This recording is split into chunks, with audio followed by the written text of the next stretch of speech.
இந்த வார நிகழ்விற்கு வரவேற்புரை வழங்க அரசு செல்லையா அவர்களை அன்போடு அழைக்கிறோம். அனைவருக்கும் வணக்கம். பண்பாட்டின் பயணம் சிந்து முதல் வைகை வரை புத்தகத்தின் 17வது வார படிப்பு நடந்து கொண்டிருக்கிறது. இப்பொழுது நினைக்க நினைக்க வியப்பாக இருக்கிறது.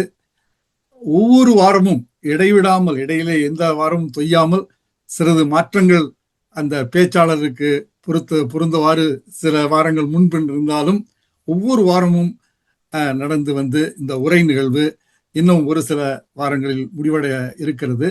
அது இப்போ இந்த உரை நிகழ்வு ரொம்ப சிறப்பானது. நம்ம ஆதிச்சநல்லூரும் கீழடியும் தொப்புள் கொடி. இது அந்த கீழடி தோன்றின நேரம், அந்த பரபரப்பு, அந்த அந்த புத்தகம், நம்ம பண்பாட்டின் பயணம் புத்தகம் வந்த நேரம், வேள்பாரி புத்தகம் அதை பற்றி கட்டுரைகள் வந்த நேரம், எல்லாம் ஒரு மக்களுக்கு பேரடிச்சிய உண்டாக்கிடுச்சு. அது எவ்வளவு உண்மை வரத்தான் செய்யும். உண்மையின் பேர் தெய்வம் என்போம், மற்ற உருளும் தெய்வங்கள் பொய் என்று என்போம்னு பாரதியார் பாடியிருக்கார். We are seekers of truth, அவ்வளவுதான். இப்போ சிந்து பாகிஸ்தான்ல இருந்து நம்ம திராவிட பஞ்சாப், திராவிட குஜராத், திராவிட வங்காளம் அப்படின்னு மெதுவா நம்ம ஊருக்கே வந்துட்டோம். இப்ப நமக்கு யாதும் ஊரே யாவரும் கேளீர் இருந்தாலும் நம்ம பக்கத்துல வைகை வரும்பொழுது ரொம்ப மகிழ்ச்சியா இருக்குது. இப்ப அந்த உரை நிகழ்த்திருக்கக்கூடிய கருமாணிக்கவதை பத்தி முறையா அறிமுகப்படுத்துவாங்க. அவரோட ஒரு 15-16 ஆண்டுகளுக்கு நெருக்கமாக நான் பணியாற்றின மகிழ்ச்சிக்குரிய ஒரு அனுபவம். இன்னும் பணியாற்ற இருக்கிறோம். அவர் அமெரிக்க தமிழ் கல்வியகத்தில் தலைவராக இருந்தார். அப்பொழுதுதான் இப்ப அந்த புத்தகமே படிக்க ஆரம்பித்தோம் என்று நினைக்கிறேன். அவருடைய உரையை கேட்க மிக ஆவலாக இருக்கிறது. இப்பொழுது உரை சுருக்கம், கண்ணகி தாய் தெய்வம் போன வார உரை சுருக்கம் நடத்துகிற பேராசிரியர் மேகலா ராமமூர்த்தி மிக சிறந்த, அவர் துறையில வேறையா இருந்தாலும் தமிழ் புத்தகங்கள் அருமையாக, சங்கத்தமிழ் அருமையாக அண்மை பார்வையில அந்த சங்கத்தமிழை பார்த்திருக்கிறார். மிக அருமையான ஒரு எழுத்தாளர், சிந்தனையாளர். அவர் அந்த உரை சுருக்கம் தருவது ரொம்ப மகிழ்ச்சியா இருக்குது. இப்ப கீழடி நீங்க இப்ப எல்லாரும் பார்த்திருப்பீங்க. கட்டாயம் பார்க்கலன்னா அவசியம் பார்க்கணும். அதுல என்ன சிறப்புன்னா, அதுல உள்ள இதெல்லாம் கரு மாணிக்க வாசகம் சிறப்பா சொல்லுவாரு. இப்ப அந்த அருங்காட்சியகம் அமைச்சிருக்காங்க. அதுல போய் பார்த்தோம்னா அந்த அருங்காட்சியகம் அமைப்பே இப்ப அமெரிக்காவில் வாஷிங்டன் டிசியில் இருக்கக்கூடிய அருங்காட்சியகம் எவ்வளவு அழகா இருக்கோ அந்த மாதிரி அமைப்புல அது வடிவமைச்சு எல்லாத்தையும் காட்சியப்படுத்திருக்காங்க. அவசியம் பார்க்கணும். அதே மாதிரி இப்போ நம்ம கல்வியில் சிறந்த தமிழ்நாடுன்னு சொல்றது அங்க கீழடியில் பொறித்து அந்த பானையில ஓடுகள்ல பெயர்கள் பொறிக்கப்பட்ட அளவுக்கு பொதுவாக கல்வி பரவலாக்கப்பட்டிருக்குங்கிறது நமக்கு தெரியுது. அது கடைசியா ஒரு செய்தி என்னன்னா, இப்போ அந்த சிந்து சமவெளி நாகரிகம் 2900 1700 வரைக்கும் கிமு வந்தப்ப அது பின்னாடி வர வர சமத்துவம் இன்னும் அதிகமா இருந்ததுன்னு ஒரு ஆராய்ச்சி கொற்றை மணிவண்ணன் பகிர்ந்திருந்தாரு. அது மாதிரி அந்த கீழடியில இருந்த பேர்கள்ல பேருக்கு பின்னாடி எந்த ஜாதியும் இல்லை, அது இடையில ஜாதி வந்திருக்கு. அதனால ஜாதி இல்லாத சமுதாயம் தான் நம்ம சமுதாயம். அது மதங்களும் நம்மளை பிரிக்க முடியாது. அந்த அளவு ஒற்றுமை மீண்டும் வந்து கொண்டிருக்கிறது, வந்துடும். அதனால அந்த மகிழ்ச்சிக்குரிய ஒரு நிகழ்வை இன்னைக்கு பேச போற திரு கரிமாணிக்கவாசகம் தமிழ் கவிஞர்னு கூட சொல்லலாம். அருமையாக பேசக்கூடியவர். இதனால இதுக்கு மேல இதை நான் சொல்றதுக்கு ஒண்ணும் இல்லை. அதனால இந்த உரையை, இதுல என்ன ஒரே ஒரு சங்கடம்னா, உரை சுருக்கம் 7 நிமிடம், பேச்சாளர் 40 நிமிடம் அப்படின்னு ஒரு ரொம்ப கடைசியில 1.5 மணி நேரத்துக்குள்ள முடிக்கணுங்கிற ஒரு ஆர்வத்துல எல்லாருக்கும் சலிப்பு இல்லாம பார்க்கணும் அந்த நிகழ்ச்சிகளை அப்படிங்கிற ஒரு முயற்சியில 1.5 மணி நேரத்துக்குள்ள சுருக்க எவ்வளவோ முயற்சி செஞ்சுட்டு இருக்கோம். அதனால இந்த அருமையான நிகழ்வுக்கு உங்கள் அனைவரையும் மீண்டும் வருக என்று வரவேற்று அமைகிறேன். வணக்கம். நன்றி ஐயா. வாரந்தோறும் தவறாமல் வரவேற்புரை வழங்குறதுக்கும் ரொம்பவே நன்றி. கூடுதலா ஒரே ஒரு தகவல் மட்டும் ஐயா, நம்மளோட யூடியூப் தளத்திலையும் கடந்த வாரம் 1000 மணி நேரங்களுக்கு மேல நம்மளோட காணொலிகளை பார்த்திருக்காங்க. அதை நான் தெரிவிச்சுக்கலாம்னு நினைக்கிறேன். நிகழ்வின் அடுத்ததாக சென்ற வாரம் சிலம்பு திராவிட பெருவெளியில் தாய் தெய்வங்கள் அப்படின்னு முனைவர் சசிகலா அவர்கள் பேசிய திறனாய்வு குறித்து மீள்பார்வை பார்க்க மேகலா ராமமூர்த்தி அவர்களை அன்போடு அழைக்கிறோம். திராவிட பெருவெளியில் தாய் தெய்வங்கள். சென்ற வாரம் முனைவர் சசிகலா அவர்கள் இதை மிக விரிவாக உங்களுக்கு விளக்கி சொன்னார். அதனுடைய சுருக்கத்தை சொல்லுவதற்காக என்னை அரசு செல்லையா அவர்கள் அழைத்திருக்கிறார். கிழுத்தகை நண்பர், அவருடைய அழைப்பை ஏற்று நான் இந்த சிற்றுரை ஆற்றுவதற்காக வந்திருக்கிறேன். இந்த வாய்ப்பை நல்கியமைக்கு நன்றி.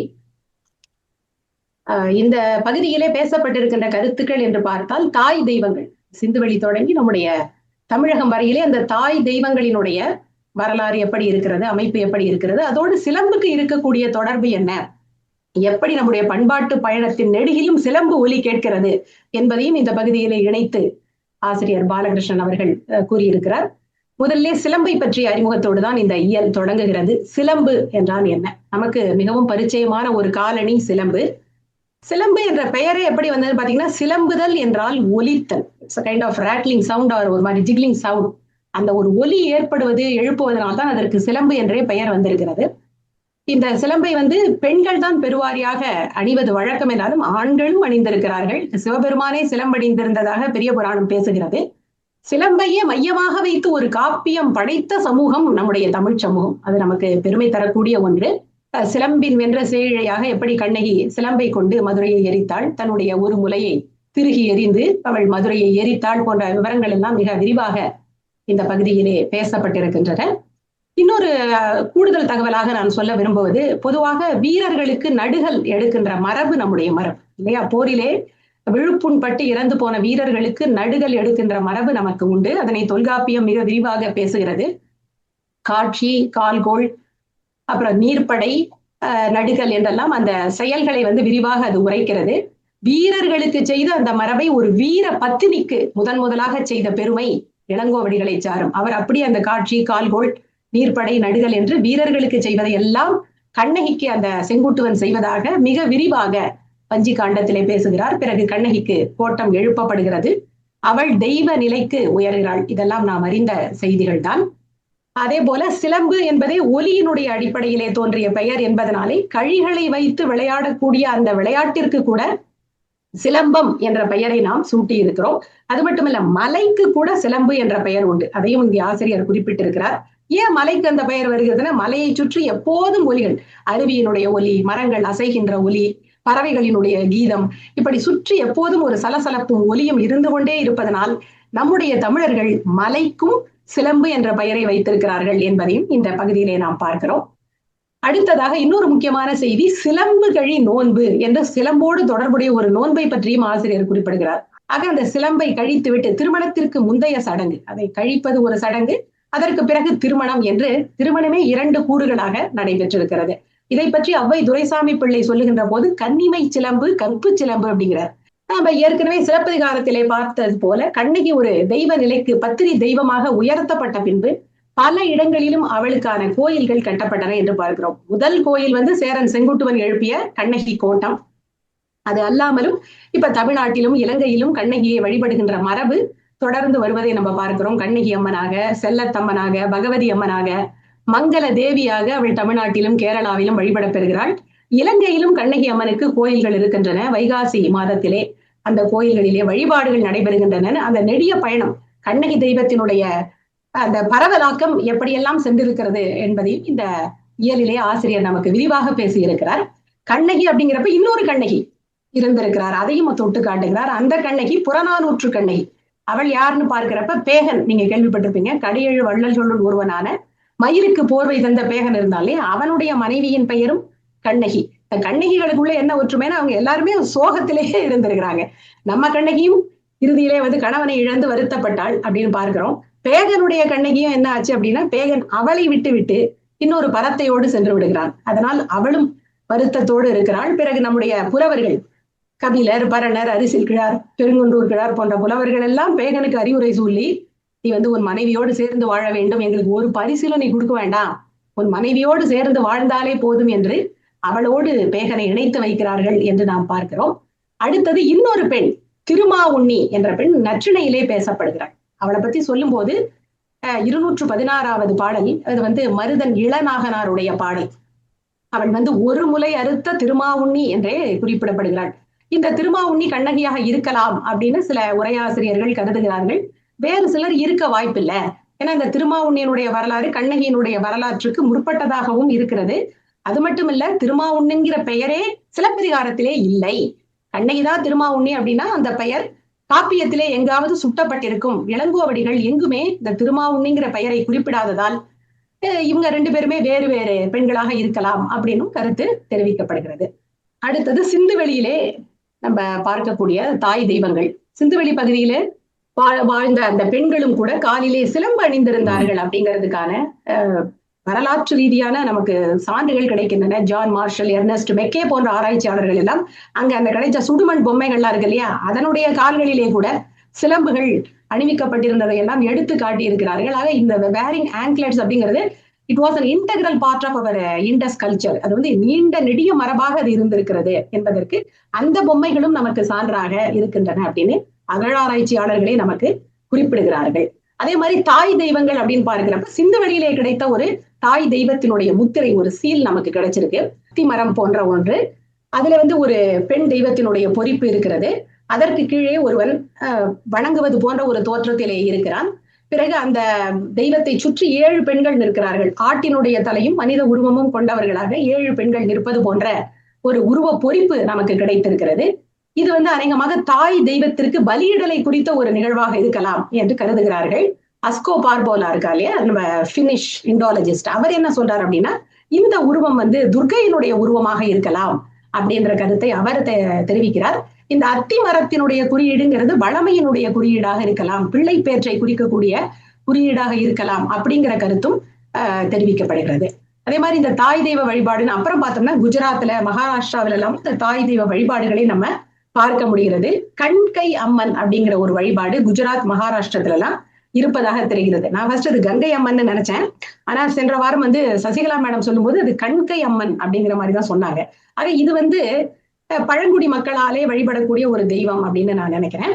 அந்த கண்கை அம்மனுடைய காலிலும் கூட சிலம்புகள் இருக்கின்றன அப்படின்னு ஆசிரியர் குறிப்பிடுகிறார். அதே மாதிரி இன்னொரு தெய்வம் குஜராத்திலே வழங்கப்படக்கூடிய ஒரு பெண் தெய்வம் பாத்தீங்கன்னா பகுச்சர மாதா. இந்த பகுச்சர அப்படின்னா எங்கும் நிறைந்திருக்கக்கூடியவள் அப்படின்னு பொருள் அந்த சொல்லுக்கு. அந்த மாதாவினுடைய வாகனம் என்னன்னு பாத்தீங்கன்னா ஒரு ரூஸ்டர், கோழி சேவலின் மீது அவள் வீற்றிருப்பது போன்ற படங்கள் நமக்கு கிடைக்கின்றன. இவங்களும் வந்து ஒரு மானிட பெண்ணாக இருந்து அந்த பாப்பியா அப்படிங்கிற ஒரு கொள்ளைக்காரன் அந்த பெண்ணிடம் தவறாக நடக்க முயன்ற போது சபிக்கிறார், நீ வந்து ஆண்மையற்று போக வேண்டும் அப்படின்னு சபிக்கிறார். அதனால அவன் ஆண்மையற்று போகிறான். பிறகு தன்னுடைய மார்புகளை எல்லாம் அவள் அறுத்து எறிகிறாள். அப்புறம் தெய்வ நிலைக்கு அவள் உயர்த்தப்படுகிறாள் அப்படிங்கிற வரலாறு இந்த பெண்ணினுடைய பின்னணியிலும் பேசப்படுகிறதாக இந்த மார்புகளை அறுத்து எறிகின்ற அந்த ஒரு மரபுங்கிறது நீண்ட நெடிய மரபாக நம்மளால பார்க்க முடிகிறது. அப்புறம் தெய்வ நிலைக்கு உயர்ந்தால் இந்த தெய்வத்தை பாத்தீங்கன்னா சாதாரண மக்கள் மட்டுமல்லாமல் ஹிஜ்ரா அப்படின்ற ஒரு கம்யூனிட்டியை சேர்ந்த மக்களும் வழிபடுகிறார்கள். ஹிஜ்ரா அப்படின்னா டிரான்ஸ்ஜெண்டர், அதாவது தங்களுடைய பாலின அடையாளத்தை மீறி வருகின்றவர்கள் இருக்காங்க இல்லையா, இந்த அடையாளம் எனக்கு வேண்டாம் என்று இன்னொரு அடையாளத்தை எடுத்துக் கொள்ளுகின்றவர்களாலும் வழிபட பெறுகிறாள் அப்படின்ற செய்தி நமக்கு கிடைக்கிறது. காரணம் என்னன்னா அந்த பாப்பியா அப்படிங்கிறவன் வந்து ஆண்மை இழந்து போறான் இவளுடைய சாபத்தால. அப்ப அந்த பெண் சொல்கிறாள், நீ வந்து பொம்பளை மாதிரி ட்ரெஸ் பண்ணிட்டு வந்து என்னை வணங்கினால்தான், உன்னோட திமிரு ஆண்கிற திமிரை விட்டு என்னை வணங்கினால்தான் உனக்கு சாப விமோச்சனம் கொடுப்பேன் அப்படின்னு அந்த பகுச்சர மாதா சொன்னதுனால இப்ப வந்து பாலினம் மாறியவர்களும் கூட அவளை வணங்குகிறார்கள் அப்படின்னு அதுக்கு ஒரு கனெக்ஷன் கொடுக்குறாங்க நமக்கு. ஆக எல்லோராலும் வணங்கப்படக்கூடிய ஒரு தெய்வமாக இந்த பகுச்சர மாதா இருக்கிறாள் அப்படின்னு பார்க்கிறோம். அதே மாதிரி நிலமகள் வழிபாடு, அது நீண்ட நெடிய பாரம்பரியத்தை கொண்டது. அதுவும் ஒடிஷால இந்த கோண்ட் மக்களிடம் இருக்கு அப்படிங்கறத ஆசிரியர் குறிப்பிடுகிறார். பலியிடுதல், அந்த பலியிடுவதற்கே வந்து ஒரு பெயர் கொடுத்திருக்கிறாங்க. அந்த அடிப்படையில அவங்க பலியிடுவதன் வாயிலாக வளம் செழிக்கும், நிலம் நிறைய விளைச்சலை கொடுக்கும் அப்படிங்கிற விதமான ஒரு நம்பிக்கை அந்த மக்களிடம், அந்த பழங்குடி மக்களிடம் இருந்திருக்கிறது என்பதை நாம் பார்க்கிறோம். அதே போல இன்னொரு தெய்வம்னு பாத்தீங்கன்னா தாய் தெய்வம் அல்லது ஒரு பெண் தெய்வம் அப்படின்னா நம்முடைய கொல்லிப்பாவை, நாமக்கல்லிலே உள்ள கொல்லிமலையிலே இருக்கக்கூடிய கொல்லிப்பாவை என்ற தெய்வம். இதை பற்றி நம்முடைய சங்க நூல்கள் பல இடங்களிலே குறிப்பிடுகின்றன. அது ஒரு வனப்பான பெண்ணை குறிப்பிடுகின்ற போது அவள் கொல்லிப்பாவை போல் அழகாக இருந்தாள் அப்படின்னு சொல்லக்கூடிய மரபு. தலைவியை பல நேரங்களிலே கொல்லிப்பாவையோடு ஒப்பிட்டு பேசக்கூடிய பாடல்களை எல்லாம் நம்மால் காண முடிகிறது. இந்த கொல்லிப்பாவையை வந்து தேவர்கள் உருவாக்கினார்கள், மனிதர்கள் யாரும் இந்த சிலையை நிறுவவில்லை அப்படிங்கிற ஒரு கருத்தையும் நம்ம பார்க்க முடிகிறது. அதே மாதிரி இப்ப மலையுறை தெய்வமாக பெண் வழிபடப்படுகிறாள், காரமர் செல்வியாக நம்ம காளியை வணங்குகிறோம், கடல் கெழு செல்வியாக பெண் கருதப்படுகிறாள். ஆக பல்வேறு இயற்கை வளங்களோடு தொடர்புடையவளாக பெண்ணை வணங்குகின்ற மரபு அப்படிங்கிறது ஒரு நீண்ட நெடிய மரபாக நம்மிடம் காணப்படுகிறது. அண்மை கால சான்று அப்படின்னு பாத்தீங்கன்னா 19ஆம் நூற்றாண்டிலே திருவிதாங்கூர் சமஸ்தானத்திலே ஒடுக்கப்பட்ட ஈழவர் சமூகத்தைச் சேர்ந்த நங்கேலி என்ற பெண் மேலே மாறாப்பு அணிவதற்கு கூட முளைவரி கட்ட வேண்டும் என்கின்ற ஒரு சட்டம் இருந்த காலத்திலே அதை கொடுக்க முடியாத காரணத்தினாலே தன்னுடைய மார்புகளை அறிந்து கொண்டாள் அப்படிங்கிற செய்தியும் நம்ம பார்க்கிறோம். ஆனா இது நிஜமாகவே நடந்ததா அப்படிங்கிறதுக்கு we don't have any concrete evidences. இது ஒரு நாட்டார் வழக்காக தொடர்ந்து பேசப்பட்டு வருகிறது, நடந்திருக்கவும் வாய்ப்பு உண்டு. ஆக இந்த முலையை அறிந்து கொண்ட பெண் வரிசையிலே இந்த நங்கேலியும் இடம்பெறுகிறாள் என்று நம்ம பார்க்கிறோம். ஆக தாய் தெய்வ வழிபாடு, பெண் தெய்வ வழிபாடுங்கிறது சிந்துவெளி பண்பாடு தொடங்கி நம்முடைய தமிழ் நிலத்திலும் காண முடிகிறது, ஒரு நீண்ட நெடிய பாரம்பரியமாக இருக்கிறது என்பதை நம்ம பார்க்கிறோம். சிறுமை கண்டு பொங்கிய, அநீதியை கண்டு சீரிய பெண்கள் எல்லாம் தங்களுடைய முலையை அறிந்து கொண்டார்கள் என்று அவர்களிடையே ஒரு ஒற்றுமையை நம்மால் காண முடிகிறது. சசிகலா மேடம் கூட சொன்னாங்க, இந்த மாதிரி முலையறுத்தல் அப்படிங்கிறது வளத்தை சிதைத்துக் கொள்ளுதல். ஏன்னா பால் கொடுக்கக்கூடிய உறுப்பாக அது முலை இருப்பதனாலே அதை அறுத்து கொள்ளுதல் என்பது வளத்தை சிதைத்துக் கொள்ளுதலாக நம்ம பார்க்கலாம். இன்னொரு வகையிலே அழகை சிதைத்துக் கொள்ளுதல், தன்னையே தண்டித்துக் கொள்ளுதல் அப்படிங்கிற வகையிலும் நாம் இதை ஒரு குறியீட்டு அடையாளமாக பார்க்கலாம் என்று நான் கருதுகிறேன். ஆக பெண் தெய்வங்களுக்கு பலியிடுதல் போன்றதும் ஒரு நெடிய மரபாக இருந்திருக்கிறது. ஆக கெடா வெட்டுறது, அந்த மாதிரி ஒரு பலியிடல் முறை நீண்ட நெடிய காலமாக நம்மிடம் தொடர்ந்து வந்து கொண்டிருக்கிறது. அதே மாதிரி மரங்களை எல்லாம், அத்தி மரம், அரசு, வன்னி, வேங்கை, கடம்பு போன்ற மரங்களில் எல்லாம் தெய்வம் உறைவதாக நம்பக்கூடிய மரபும் நீண்ட நெடிய மரபு நம்ம சங்க இலக்கியங்களிலே காண முடிகிறது. எரிமருள் வேங்கை கடவுள் காக்கும் அப்படிங்கிறது நச்சினை, கடவுள் காக்கக்கூடிய அந்த வேங்கை மரம்னு. அதே மாதிரி கடம்ப மரத்தோடு முருகனை இணைத்து நம்ம பார்க்கிறோம். வன்னி மரமும் கடவுளோடு தொடர்பு படுத்தப்படுகிறது. அரசு பாத்தீங்கன்னா இப்ப கூட பிள்ளை இல்லாதவங்க அரச மரத்தை சுத்தி வர்ற ஒரு வழக்கம் உண்டு இல்லையா, அந்த மரத்தை சுற்றி வந்தால் பிள்ளை பேரு கிடைக்கும் அப்படின்னு. ஆக வளத்தினுடைய குறியீடாக கடவுள் உரைகின்ற இடங்களாக மரங்களை கருதுகின்ற ஒரு மரபும் நம்மிடம் நீண்ட காலமாக இருந்து வருகிறது என்பதை நம்ம பார்க்கிறோம். ஆக இந்த பெண் தெய்வங்களுடைய அந்த பயணம் எப்படியெல்லாம் சிந்துவெளி தொடங்கி நம்முடைய தமிழகத்திலே இருந்திருக்கிறது, சிலம்பு எப்படி இந்த தெய்வங்களோடு தொடர்பு படுத்தப்படுகிறது என்பதையெல்லாம் இந்த பகுதியிலே ஆசிரியர் மிக விரிவாக பேசியிருக்கிறார். நான் சுருக்கமாகத்தான் சில கருத்துக்களை இங்கே உங்களோடு பகிர்ந்து கொண்டிருக்கிறேன். இந்த வாய்ப்புக்கு நன்றி. நன்றிங்க. அழகான தமிழில் சுருக்கமாகவும் நிறைவாகவும் சென்ற வார திறனாய்வின் மீள்பார்வை வழங்கியவருக்கு நன்றி. நிகழ்வின் அடுத்ததாக இந்த வார திறனாய்வாளரை அறிமுகப்படுத்த சுபத்ரா சுரேஷ் அவர்களை அழைக்கிறேன். நன்றி நாகா. இந்த வாரம் இயல் 17 அதனை திறனாய்வு செய்ய வருகிறார் திரு கரு மாணிக்க வாசகம் அவர்கள். இவர் டெக்சஸ் மாகாணத்தின் ஹூஸ்டன் பெருநகரில் கடந்த 25 ஆண்டுகளுக்கும் மேலாக தனது குடும்பத்தினருடன் வசித்து வருகிறார். தமிழாசிரியரான தந்தையின் வழியில் சிறு வயது முதலே தமிழ் மொழியின் மீது ஆழ்ந்த பற்று கொண்ட இவர் அமெரிக்கா வந்த நாள் முதலே இங்கு வளரும் அடுத்த தலைமுறையினருக்கு தமிழ் கற்றுத்தர வேண்டும் என்ற ஆர்வத்துடன் தொடர்ந்து தன்னார்வ பணியாற்றி வருகிறார். சுமார் 15 ஆண்டுகளுக்கு முன்பு முறையான பள்ளி கட்டமைப்புடனும் தர மதிப்பீடு பெறும் வகையிலும் உருவாக்கப்பட்ட ஹூஸ்டன் பெருநகர தமிழ் பள்ளியின் நிறுவனர்களில் ஒருவராக இருந்து அதன் வளர்ச்சியில் முக்கிய பங்காற்றியுள்ளார். தமிழ் கல்வியை அமெரிக்க அளவில் மேம்படுத்த வேண்டும் என்ற நோக்கில் ATAK நிறுவனர் திருமிகு அரசு ஐயா அவர்களுடனான தொடர்பின் வாயிலாக அமெரிக்க தமிழ் கல்விக் கழகத்தின் நிர்வாக குழுவில் இணைந்து தலைமை பொறுப்பு உள்ளிட்ட பல்வேறு பொறுப்புகளை வகித்துள்ளார்.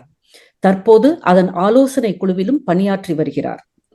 தமிழ் கல்வி மட்டுமின்றி பட்டிமன்றங்கள், நாடகங்கள், கவிதை என பல்வேறு தமிழ் சார்ந்த தளங்களிலும் ஆர்வத்துடன் பங்களித்து வருகிறார். குறிப்பாக அடுத்த தலைமுறையினரை தமிழ் மொழி, கலை, பண்பாடு ஆகியவற்றில் ஈடுபடுத்துவதில் மிகுந்த முனைப்பு கொண்டுள்ளார். தமிழரின் தொன்மை, வரலாறு மற்றும் இலக்கியங்களை அறிந்து கொள்வதிலும் இவருக்கு ஆழ்ந்த ஆர்வம் உண்டு. அதன் ஒரு பகுதியாக 2 ஆண்டுகளுக்கு முன்பு திரு ஆர் பாலகிருஷ்ணன் அவர்களின் ஒரு பண்பாட்டின் பயணம் நூலை அடிப்படையாக கொண்டு அமெரிக்க வாழ் இளைய தலைமுறையினருக்காக ATAK வாயிலாக 10 வார பயிலரங்கத்தை ஒருங்கிணைத்து நடத்தியுள்ளார். தமிழை அடுத்த தலைமுறைக்கு கொண்டு சேர்ப்பதை ஒரு தொடர்ச்சியான பணியாக கருதி செயல்பட்டு வரும் இவரை இன்றைய நிகழ்வில் அறிமுகப்படுத்துவதில் பெருமகிழ்ச்சி அடைகிறேன். சுபத்ராமா, மிக்க நன்றி உங்களுடைய சிறப்பான அறிமுகத்திற்கு. மகிழ்ச்சி. அனைவருக்கும் வணக்கம். இந்த ஒரு இனிய வேளையிலே உங்களை எல்லாம் மீண்டும் சந்திப்பதிலே மற்றற்ற மகிழ்ச்சி. ஒரு பண்பாட்டின் பயணம், சிந்து முதல் வைகை வரை. இந்த பயணம் ஒரு நீண்ட நெடிய பயணம். இதற்கு ஒரு சிறந்த வாய்ப்பளித்த நமது நூலாசிரியர் பாலகிருஷ்ணன் ஐயா அவர்களுக்கு முதற்கண் நன்றி. ஐயா அவர்களுடைய இந்த பயணம் என்றைக்கும் முடிவில்லை, தொடர்ந்து இருந்து கொண்டே இருப்பதற்கு இது ஒரு நல்ல இதுவாக அமைந்திருக்கிறது. இன்றைய அளவிலே வைகை, சிந்து முதல் வைகை வரை என்ற அடிப்படையில் வைகையை நெருங்கிவிட்டோம், இறுதி கட்டத்திற்கு வந்திருக்கிறோம். இன்னும் ஓரிரு வாரங்களிலே முழுமையான இந்த ஒரு திறனாய்வை நிறைவு செய்ய இருக்கிறோம் என்பதிலே மகிழ்ச்சி. மேலும் ஐயா அவர்கள் இந்த திறனாய்விகளிலே இணைந்து கொண்டதிலே எனக்கு இரட்டிப்பு மகிழ்ச்சி. ஐயா அவர்களையும் இணைத்து இந்த திறனாய்வை செய்வதிலே முதற்கண் நான் ஒன்றை கூறிக்கொண்டு இதை தொடங்கலாம் என்று நினைக்கிறேன். தரவுகளில் தவறுகள் தவறு என்று சொல்வார்கள், தரவு தவறு தவறு என்பார்கள். ஏனால் வரலாறு முக்கியம் என்பது மிக அனைவரும் அறிந்த ஒன்று. அந்த தரவுகளில் எந்த தவறுகளும் நிகழ்ந்துவிடக்கூடாது. இருந்த மட்டிலும் இந்த நூலை நான் தொடர்ந்து கிட்டத்தட்ட பல ஆண்டுகளாக நான் படித்து வருகிறேன். ஆனால் இது என்றைக்கு முடியும் என்று சொல்லக்கூடிய அளவுக்கு இல்லாத அளவுக்கு இதனுடைய செய்திகள் அடங்கியிருக்கின்றன. இருந்த போதிலும் 17வது இலை திறனாய்வு செய்ய என்னை பணித்தமைக்கு மீண்டும் உங்களுக்கு அந்த நன்றியை சொல்லி, மிக பெரும் ஆளுமைகள் மத்தியிலே நான் சாதாரண வாசகனாகிய நான் இந்த வாய்ப்பை பெற்றிருக்கிறேன் என்பதிலே மற்ற மகிழ்ச்சி அடைகிறேன். நாம் நேரடியாக திறனாய்வுக்கு செல்லலாம் என்று நினைக்கிறேன். கூடுதல் ஒரு செய்தி, நான் இந்த பகுதியை சார்ந்தவன். கீழடி என்ற கீழடி சார்ந்த மதுரையில் பிறந்து வளர்ந்தவன். அந்த வகையிலே இந்த தலைப்பு எனக்கு இயல்பாகவே அமைந்திருப்பது மேலும் ஒரு உற்சாகத்தை தந்திருக்கின்றது என்று தான் சொல்ல வேண்டும். நான் நேரடியாக ஐயா சொன்னது போல கீழடிக்கு என்னுடைய மகளோடு சென்றும் நான் நேரடியாக அந்த பகுதிகளெல்லாம் பார்த்து வந்தேன். ஆனால் அந்த அந்த பகுதி நேரடி பகுதிக்கு செல்ல இயலாது, நம்மளால் ஆய்வாளர்கள் தான் செய்ய முடியும். பட் அவருடைய தொகுத்து வைத்திருக்கிற அந்த முனையத்தை நான் சென்று பார்க்க முடிந்தது. அந்த வகையிலே இன்னும் கூடுதல் மகிழ்ச்சியோடு இந்த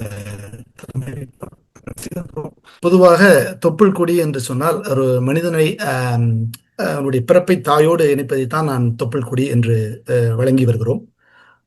இன்னொன்றும் ஒரு தலைமுறையை அடுத்த தலைமுறையோடு இணைப்பது மரபு என்றும் சொல்லலாம். ஒரு சமூகத்தை அதன் தொன்மையோடு இணைப்பது பண்பாடு. இப்படி இருக்கின்ற சூழலே ஐயா அவர்கள் தொப்புள் கொடி என்ற அருமையான வார்த்தையை இங்கே கையாண்டிருக்கிறார்கள். கிட்டத்தட்ட ஒரு நாகரிகத்தை அதன் 1000 ஆண்டுகால பயணத்தோடு இணைப்பது எது என்று நம்முடைய திறனாய்வு செய்த பொழுது சில சிந்தனைகள் நமக்கு தோன்றுகின்றன.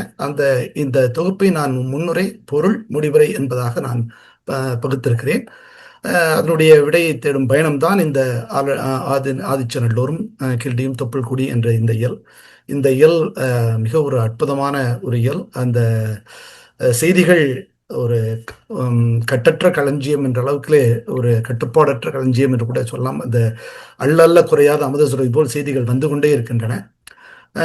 நூலாசினுடைய தொப்புள் கொடி தலைப்பு நான் முதல் சொன்னது போல மிக மிக ஒரு அற்புதமான ஒரு பொருளை கொண்ட அந்த ஒரு வார்த்தையை பயன்படுத்தியிருக்கிறான் என்று தான் சொல்ல வேண்டும்.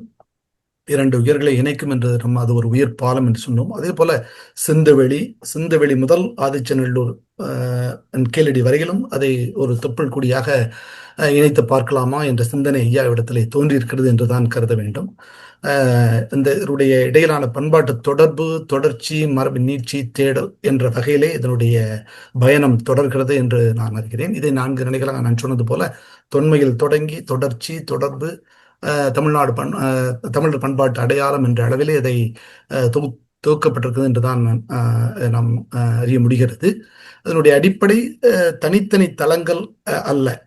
சிந்துவெளி தொடங்கி நீண்ட பண்பாட்டு தொடர்ச்சியினுடைய தெற்கத்திய தடங்களாகத்தான் நாம் இந்த ஆதிச்சநல்லூரையும் கீழடியையும் நாம் கருத வேண்டியிருக்கிறது.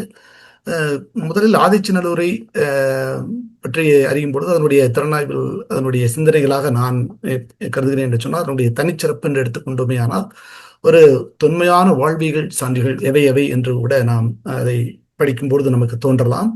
அதே போல முதுமக்கள் தாளிகள், உலோகப் பொருட்கள், அவள் அந்த அகல கிடைத்த பொருட்கள், முதுமக்கள் தாளிகள், உலோகப் பொருட்கள், மண்பாண்டங்கள், எலும்புகள், இவையெல்லாம் நமக்கு சொல்லக்கூடிய செய்திகள் தான் என்ன என்றும் நமக்குள் எழுகிறது. தென்னிந்தியாவினுடைய தொன்மையான சமூக அமைப்பு மற்றும் தொழில்நுட்ப அறிவு என்று சொல்லப்படும் போது அதனுடைய பங்களிப்பு தான் என்ன? தனித்த தொல்லியல், அது ஒரு தனித்திய தொல்லியல் தீபா அல்லது பரந்த பண்பாட்டு வலையமைப்பினுடைய ஒரு முனையா என்று கூட நமக்கு அந்த ஒரு சிந்தனையை தூண்டுகிறது. அது தமிழர் வரலாற்று ஒரு சங்க இலக்கிய, தமிழர் வரலாறு என்பது ஒரு சங்க இலக்கியம் மட்டுமன்று, அதற்கு முன்னரே மனித வாழ்வும் சமூக அமைப்பும் தொழில்நுட்ப அறிவும் பண்பாட்டு நம்பிக்கைகளை கொண்டிருக்கின்றன. ஸோ இதெல்லாம் சங்க இலக்கியங்களே நம்மளுடைய இதை தரவுகளாக எடுத்துக்கொண்டு அதைக்கும் முன்னதாக இதனுடைய தாக்கம் இருந்திருக்கிறது என்றுதான் கருத வேண்டியிருக்கிறது. ஆதிச்சநல்லூர் ஒரு வெறும் அகழாய்வு தளம் அல்ல, அது ஒரு மண்ணுக்குள் புதைந்திருந்த ஒரு வரலாற்று குரல் என்றே குறிப்பிடலாம். அந்த அளவுக்கு அது செய்திகள் அடங்கி ஒரு பெரிய ஒரு களஞ்சியம் என்று தான் சொல்ல வேண்டும். 100 ஆண்டுகள் அல்ல, அது 1000 ஆண்டுகள் கடந்தும் நம்மை அதை அழைத்து செல்லும் ஒரு குரலாகத்தான் நாம் பார்க்கிறோம். கீழடி என்று அதனுடைய தனிச்சிறப்பை பார்த்தோமே, ஆனால் அது அடுத்த கட்டமாக இதை எப்படி நாம் ஆதிச்சநல்லூரை ஒரு தொன்மை என்று சொல்கிறோமோ, கீழடியை வாழ்வியல் இடமாக, அது ஒரு நகர நாகரிகத்தினுடைய வெளிச்சமாக கருதப்படக்கூடிய சூழல் இருக்கிறது. அதனுடைய நாம் அந்த அகழாய்விலே கண்டறிந்ததாக நாம் அறிய முடிகிறது. அதனுடைய வணிகம், கைவினை, நீர் மேலாண்மை இவையெல்லாம் மிக அழகாக வரையறுக்கப்பட்டிருக்கின்றன. சமூக வாழ்வும் மேம்பட்டிருக்கிறது என்பதையும் அதனுடைய அகழாய்வின் மூலமாக ஐயா அவர்கள் நமக்கு செய்தியாக அறிந்து சொல்லியிருக்கிறார்கள். மேலும் தமிழர் நாகரிகம் அது வெறும் நம் இலக்கிய பெருமை, தமிழை மிஞ்சியது உலகில் வேறு எதுவும் இல்லை என்பதெல்லாம் நம்மை பெருமிதப்பட்டு கொண்ட இருந்தாலும் கூட, தரவுகள் என்று பார்க்கும் பொழுது முக்கியமாக நகர வாழ்வு கொண்ட ஒரு சமூக அமைப்பாக இருந்திருக்கிறதா, கீழடி என்ன பதில் தருகிறது என்று பார்த்தோமேயானால், தமிழர் வரலாற்றில் அது பாடல்கள் மட்டும் சொல்லப்பட்ட செய்திகள் அல்ல, அது பானைகளிலும் உண்டு என்பதைத்தான் அங்கே நாம் அறிய முடிகிறது என்பதை ஐயா அவர்கள், நூலாசிரியர் அவர்கள் அழகாக இங்கே தொகுத்து கொடுத்திருக்கிறார்கள். தமிழர் நாகரிகம் ஒரு காப்பியங்கள் மட்டுமல்லாது கைவினை பொருட்களிலும் உண்டு, அல்லது அதனுடைய அறிவியல் இலக்கியத்தில் மட்டுமல்லாமல் அன்றாட வாழ்விலும் உண்டு. ஆக மொத்தம் நாம் வெறும் ஏற்றச்சுரக்காய் கறிக்குதுவது என்பது போல வெறும் பாடல்கள், செய்திகள், வரலாறுகள் என்ற அளவில் இல்லாமல் தரவுகள், அதனுடைய பொருட்கள் எல்லாம் அது என்னுடைய இயல்பை உணர்த்துகின்றன என்றுதான் நாம் கருத வேண்டியவர்களுடைய அந்த ஆய்வின் மூலமாக ஐயா சொல்லக்கூடிய செய்திகளின் வாயிலாக ஆதிச்சநல்லூரும் கீழடியும் 2 தலங்கள், இரண்டையும் நாம் ஒப்பிட்டு சிந்தித்து பார்த்தோமே ஆனால், அதுக்கு 2க்குமான என்ன தொடர்பு என்று நாம் கருதும் சூழலில், 2ம் ஒரே காலத்தவையா அல்லது நேரடி மக்கள் தொடர்பு இருந்திருக்கிறதா, இல்லை 2க்கும் இடையிலான பண்பாட்டு தொடர்ச்சி தான் இருக்கிறதா, அல்லது காலகட்ட சமூகங்களுக்கு இடையான ஒரு பண்பாட்டு ஒற்றுமைகளை சொல்கிறதா? இந்த கேள்விகளுக்கான பதில் அதை அறிந்து கொள்வது அவ்வளவு எளிதான காரியமாக இருக்க முடியாது. இதுதான் அந்த இயலிலே சொல்லப்பட்டக்கூடிய ஒரு மிக ஒரு சுவாரஸ்யமான செய்தி என்று சொல்ல வேண்டும். ஐயா அவர்களுடைய ஆதிச்சநல்லூரும் கீழடியும் ஒரு தொப்புள் கொடி என்ற அளவிலே அவர் தூக்கப்பட்ட செய்தியினுடைய சுவாரஸ்யமே இதாகத்தான் இருந்திருக்க முடியும். ஸோ அவர்களுடைய முக்கியமான சிந்தனை எதுவாக இருக்கும் என்று நாம் கருதினோமையானால், வரலாறு என்பது ஒரு தனிப்பெட்டிகள் அடைக்கப்பட்ட நிகழ்வாக நாம் கருத முடியாது. அது ஒரு இடச்சான்று மற்றொரு சான்றோடு உரையாடலாம், ஒரு தொல்லியல் சான்று ஒரு மொழியியல் கேள்வியை எழுப்பலாம், ஒரு இலக்கிய குறிப்பு என்பது ஒரு தொல்லியல் கண்டுபிடிப்புக்கு ஒரு புதிய அமைத்து கொடுக்கலாம். ஒரு நாகரிகத்தினுடைய முழுமையான படம் என்பது பல்வேறு துறைகளுடைய சான்றுகள் ஒன்றோடு ஒன்று இணையும் தருணம் தான் என்று குறிப்பிடுகிறார்கள். இதை 2 பகுதியும் நாம் ஒப்பிட்டு பார்க்கலாம் என்று சொல்லும் பொழுது, நமக்கு சிந்தனைக்கு வரக்கூடிய செய்திகள் என்பது ஆதிச்சநல்லூரை பொறுத்தவரை அது ஒரு தொன்மையான வாழ்வியல் தடங்கள் என்று சொல்லலாம். கீழடியை பொறுத்தவரை நகர்மயமான வாழ்வியல் தடங்கள். ஆதிச்சநல்லூரில் ஈமச்சடங்கள் சான்றுகள் முக்கியமாக அறியப்பட்டிருக்கின்றன. இங்கு கீழடியிலே குடியிருப்பு சார்ந்த சான்றுகள் அதிகமாக தென்பட்டிருக்கின்றன. அதே போல ஆதிச்சநல்லூர் உலோக தொழில்நுட்பம் அதிகமாக அறியப்பட்டிருக்கிறது. கீழடியிலே கைவினை மற்றும் நகர தொழில்நுட்பங்கள் வாயிலாக பொருட்கள் அறியப்பட்டிருக்கின்றன. ஸோ ஆதிச்சநல்லூரை நான் ஏற்கனவே குறிப்பிட்டது போல் அது ஒரு தொன்மையினுடைய ஆழமாகவும் கீழடியை ஒரு பண்பாட்டு தொடர்ச்சியினுடைய வெளிப்பாடாகவும் கருதக்கூடிய அளவில் ஒப்பிட முடிகிறது.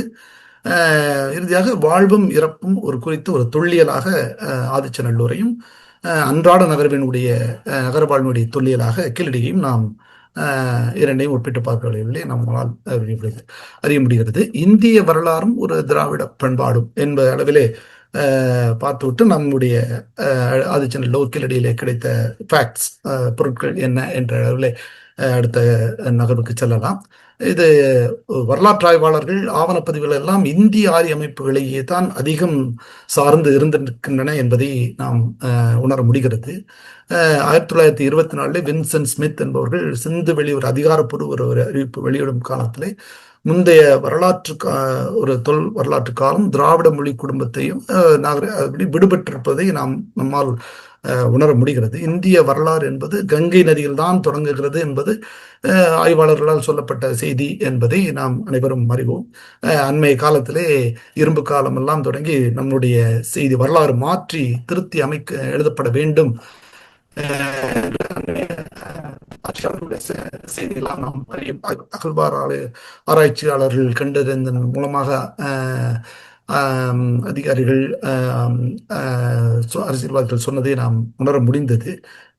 தமிழ்நாடுடைய இந்திய வரலாறு என்பது கீழிருந்து தொடங்க வேண்டும், அங்கு மேலிருந்து என்பதை நம்மால் உணர முடிகிறது. ஆக இன்றும் அதற்கான அகழாராய்ச்சிகள் இன்னும் நாம் அதிகம் செய்து அதனுடைய தரவுகளை இன்னும் உறுதிப்படுத்தும் பொழுதுதான் அது இன்னும் ஒரு மெருகேறும் என்பதை நாம் உணர்கிறோம்.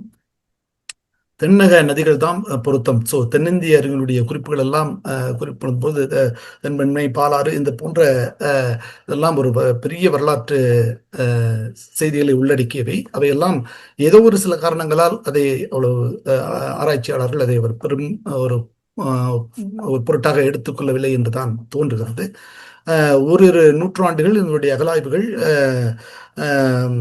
தான் இருந்திருக்கின்றன. ஸோ அதற்கெல்லாம் முன்பாக ஒரு புனைக்கதைகள், புராணங்கள் இவைகளுடைய கற்பிதங்களாகத்தான் செய்திகள் சொல்லப்பட்டிருக்கின்றன.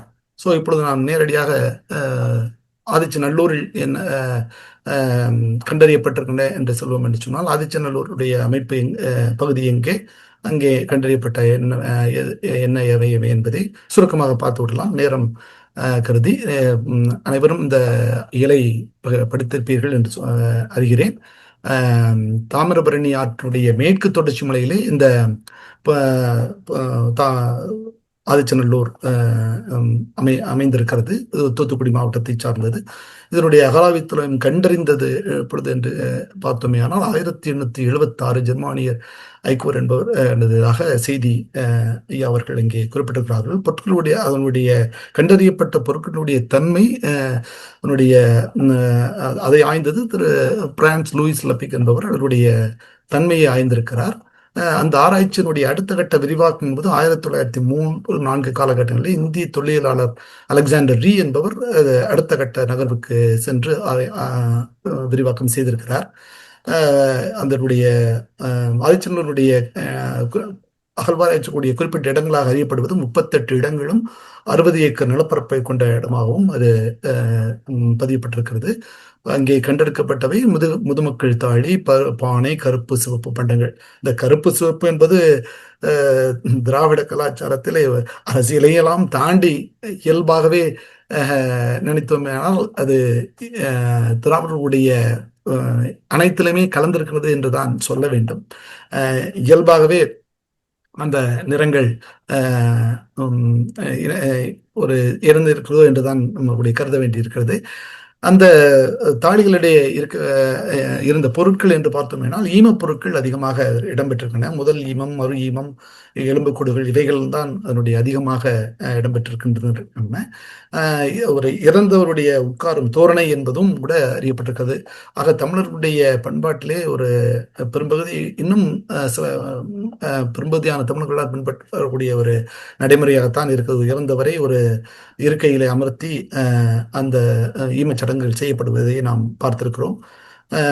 நினைவூட்டல் அது எதை நாம் நினைவூட்டுகிறது என்று சொன்னால், வட இந்திய பகுதியுடைய தட்சசீலம், பீகார் உள்ள ராஜ்கீர் என்ற இடம் அதை நெருங்கி அதனுடைய ஒரு இணைப்பு இருப்பதாக நமக்கு அதை நினைவூட்டுகிறது.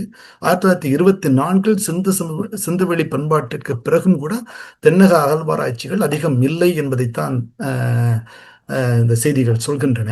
2004-5 காலகட்டத்தினுடைய இந்திய தொழிலாளர் டி சத்தியமூர்த்தி அவர்கள் அடுத்த கட்ட அகழ்வாராய்ச்சி செய்யும் காலகட்டம் இருந்திருக்கிறது. முதல் ஈமம், மறு ஈமம், அப்பொழுது கண்டெடுக்கப்பட்ட முதுமக்கள் தாளிகள் 130 முதுமக்கள் தாளிகளை கண்டெடுக்கப்பட்டிருக்கிறது. 60% ஒரு 2ஆம் கட்ட குடியிருப்பு பகுதிகள் என்ற அளவிலும் செம்மண், கருப்பு சிவப்பு பாண்டங்கள் கண்டறியப்பட்டிருக்கின்றன. பாண்டங்களுடைய வெளிப்புறத்தில் அந்த வெண்ணிறப்பு ஒரு அலங்கார வடிவமைப்பு செய்யப்பட்டதாகவும், அது ஆயுதங்கள், அம்பு, வேல், நுனிகள், கோடாரிகள், ஒளிகள் எல்லாம் கண்டறியப்பட்டிருக்கின்றன. செம்பு ஆபரணங்கள், அதனுடைய இரும்பு காலம், வரலாற்று தொடக்க கால வாழ்வியனுடைய எழுத்துப்பிழைக்கு மன்னிக்க வேண்டும், அவருடைய கண்டுபிடிப்பாகவும் இருந்திருக்கிறது. எல்லாம் இரும்பு காலத்திற்கு ஒரு முற்பட்ட மக்களுடைய பொருட்களாக தெரிகிறது. தொழிலாளர் தி சத்தியமூர்த்தி அவர்களுடைய அகராய்விலே நாம் அறிந்ததாக ஐயா அவர்கள் குறிப்பிடுவது என்னவென்று சொன்னால், சூளைத்தரவுகள் இரும்பு கால பண்டவகையுடைய கருப்பு சிவப்பு, அது பானை சுடும் தொழில்நுட்பத்தில் சற்று வேறுபட்டதாக இருந்திருக்கிறதையும் ஐயா அவர்கள் பதிந்திருக்கிறார்கள். நுண் துளையிடப்பட்ட மணி வகைகள் எல்லாம் அதிகம் அங்கே இருந்திருக்கின்றன. ஒற்றுமை என்று பார்த்தோமே ஆனால், செம்பு கிழவை உலோகம் செம்பு உலோகத்தோடு அதனுடைய வேதியியல் தன்மையோடு ஒரு இரண்டுக்குமான ஒரு ஒற்றுமையாக தெரிகிறது. ஆதிச்சநல்லூரில் தென்னிந்தியாவுடைய பொருள்சார் பண்பாட்டுடைய தொட்டில் என்று கூட, ஒரு மெட்டீரியல் கல்ச்சர் என்று கூட சொல்லலாம் என்ற அளவிலே இருக்கிறது. இதனுடைய பொதுமை என்று பார்த்தோமேனால், சிந்து சமவெளி, ஆதிச்சநல்லூர் ஒரு நதியின் கடற்கரை, நதிகள் தான் ஒரு வரலாறு அகழ்வாராய்ச்சிக்கு ஒரு தொடக்கம், ஒரு வரலாறு என்பது நதிகளிலே தொடங்குகிறது என்பது இதன் மூலம் நமக்கு வெளிப்படுகிறது. பானை தயாரித்தல் தான் அதனுடைய பானை தயாரித்தல் உயர் தொழில்நுட்பத்தையும் அங்கே கையாண்டிருக்கிறார்கள். அந்த காலத்திலே தொழில்நுட்பங்கள் நாம் நினைத்துக் கொள்வது நாம் இன்றைக்கு இருக்கின்ற தொழில்நுட்ப காலகட்டம் தான் உயர்ந்தது என்று. இத்தனையோ ஆயிரம் ஆண்டுகளுக்கு முன்பு தொழில்நுட்பங்களை கண்டறிந்தவர்கள் தமிழர்கள் என்பது இதன் மூலம் வெளிப்படுகிறது. அறிவியல் அடிப்படையிலே கண்காணிப்பு என்ன சொல்கிறதுனா, சிந்துவெளியுடைய அகலாய்வுக்கு இணையான மையப்புள்ளி நம்மளுடைய ஆதிச்சநல்லூருடைய அகலாய்வு என்றும் கருதலாம். 2019 அகலாய்வு தடயங்கள் அமெரிக்காவுடைய புளோரிடா மாகாணத்தில் அனுப்பப்பட்டு அங்கே ஆய்வு செய்யப்பட்டு அதன் மூலம் வந்த செய்தி என்பது கிட்டத்தட்ட பொது யுகத்திற்கு முன்பு 905 மற்றும் 696 என்பதாக அறியப்பட்டிருக்கிறது.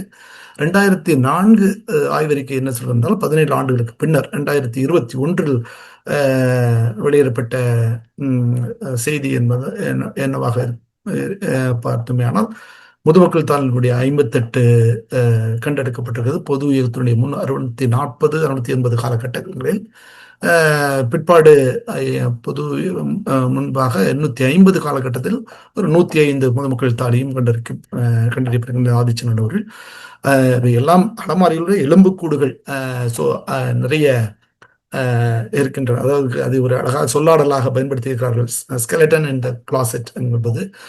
அவையெல்லாம் அகலாராய்ச்சிக்கு மறைக்கப்பட்ட விடயமாகத்தான் கருத வேண்டியிருக்கிறது. அடுத்த சிவகலையா அவருடைய அகலாய்வு என்பது தாமிரபரனுடைய அவர்களுடைய வடக்கு கடற்கரையிலே அமைந்திருந்திருக்கிறது. நெல்லினுடைய கரிம பகுப்பாய்வு என்பது காலகட்டம் 1150 பொது யுகத்திற்கு முன்பா என்பதாகவும், ஆதிச்சநல்லூர் கொட்கை பொருணை ஆற்றங்கருடைய நாகரிகம் 3200 ஆண்டுகளுக்கு முற்பட்ட காலமாகவும் இருந்திருக்கக்கூடும் என்பதை ஆதிச்சநல்லூர் அகலாய்வின் மூலமாக அறியப்பட்டதாக செய்திகள் அவருடைய திறனாய்விலே அறிந்து கொள்ள முடிகிறது.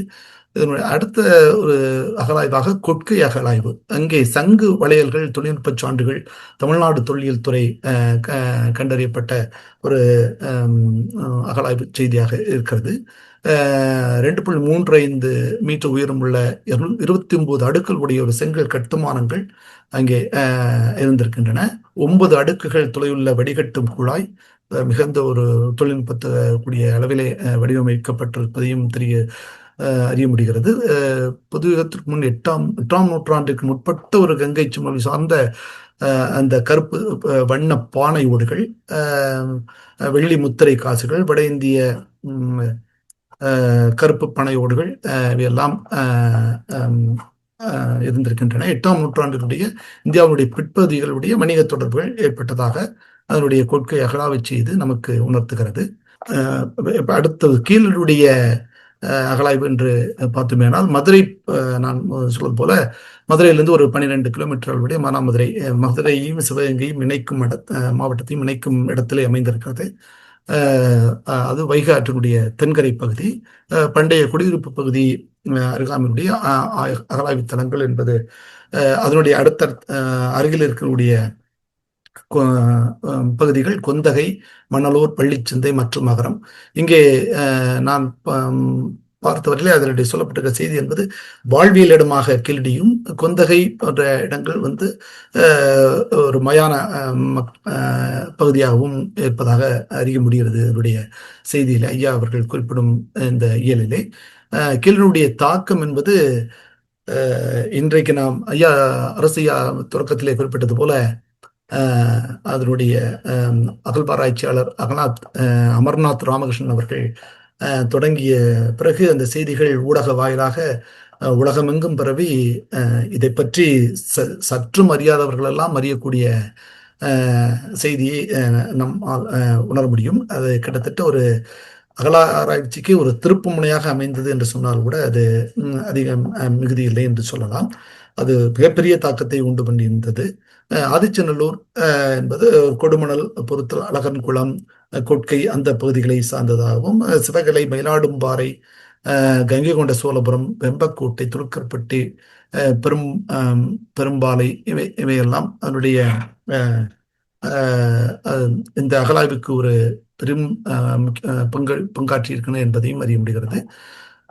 கீழடியுடைய கிழக்கு மேற்கு மதுரையிலே இருக்கக்கூடிய திருப்பரங்குன்றத்தை சங்ககால மதுரைக்கு மேற்கிலே திருப்பரங்குன்றம் அமைந்திருப்பதையும் திருமுருகாற்றுப்பள்ளியிலே குறிப்பிட்டதையும் ஐயா அவர்கள் இங்கே குறிப்பால் உணர்த்தி இருக்கிறார்கள். கீழடி குந்தகை மணலூர் தொகுப்பிற்கு மிக ஒரு பொருத்தமான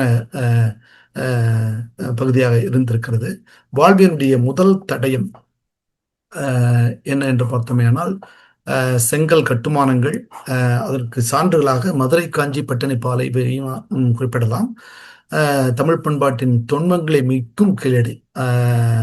ஆதிச்சநல்லூர் தொன்மங்கள் என்று சொன்னால் அதனுடைய அடுத்த தொடர்ச்சி கீழடியாக இருந்திருக்கிறது என்பதையும் நாம் ஐயா அவர்கள் அந்த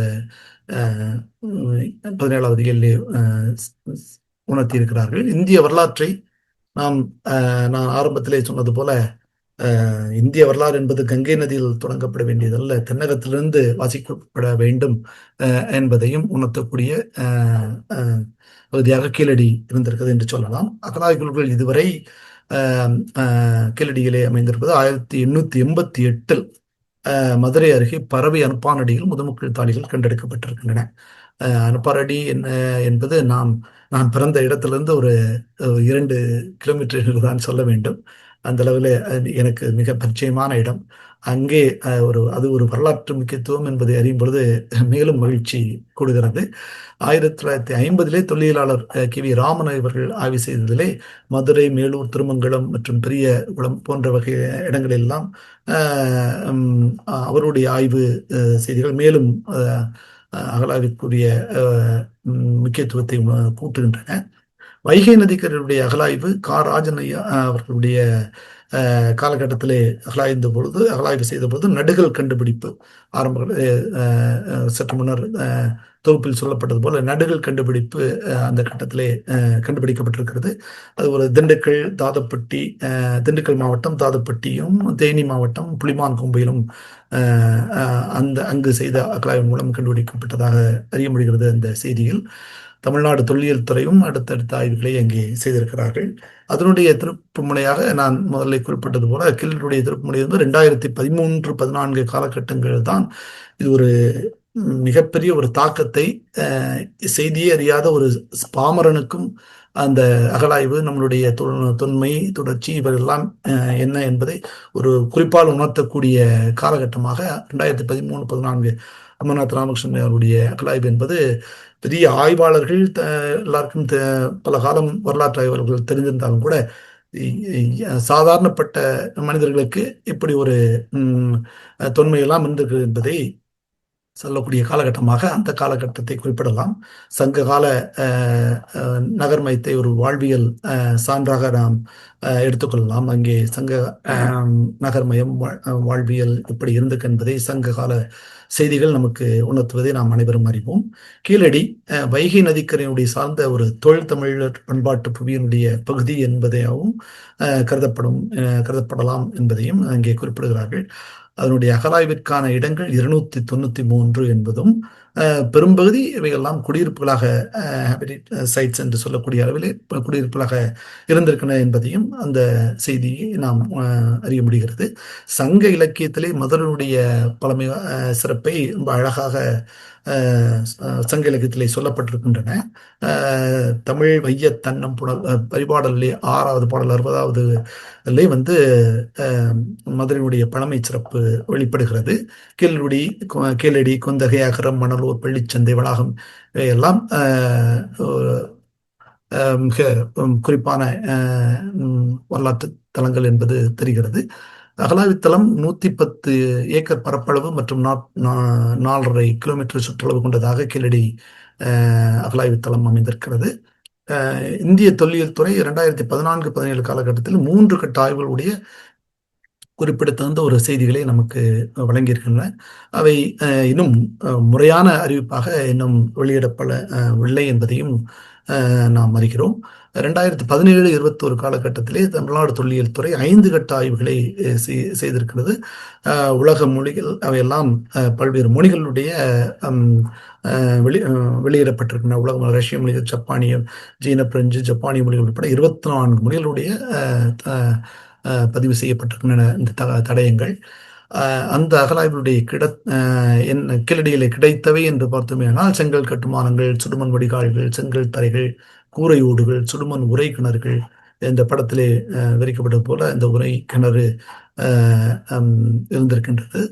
கண்டுபிடிக்கக்கூடிய அரிதான இவையெல்லாம் ஒரு அரிதான நிகழ்வாக இருந்திருக்கக்கூடும் என்று அமர்நாத் ராமகிருஷ்ணன் அவர்கள் குறிப்பிடுகிறார்கள். உமி தாவர துணுக்குகள் மூலம் தரமான செங்கற்கள் ஒரு வலுவுக்காக அவையெல்லாம் பயன்படுத்தப்பட்டிருக்கின்றன என்பதையும், அந்த செங்கற்கள் வெறும் கற்களாக எல்லாம் மிக வலுமிக்க கற்களாக இருந்திருக்கின்றன என்பதையும் உணர முடிகிறது. செங்கற்கள் சுவராக கட்டப்படுகிறது.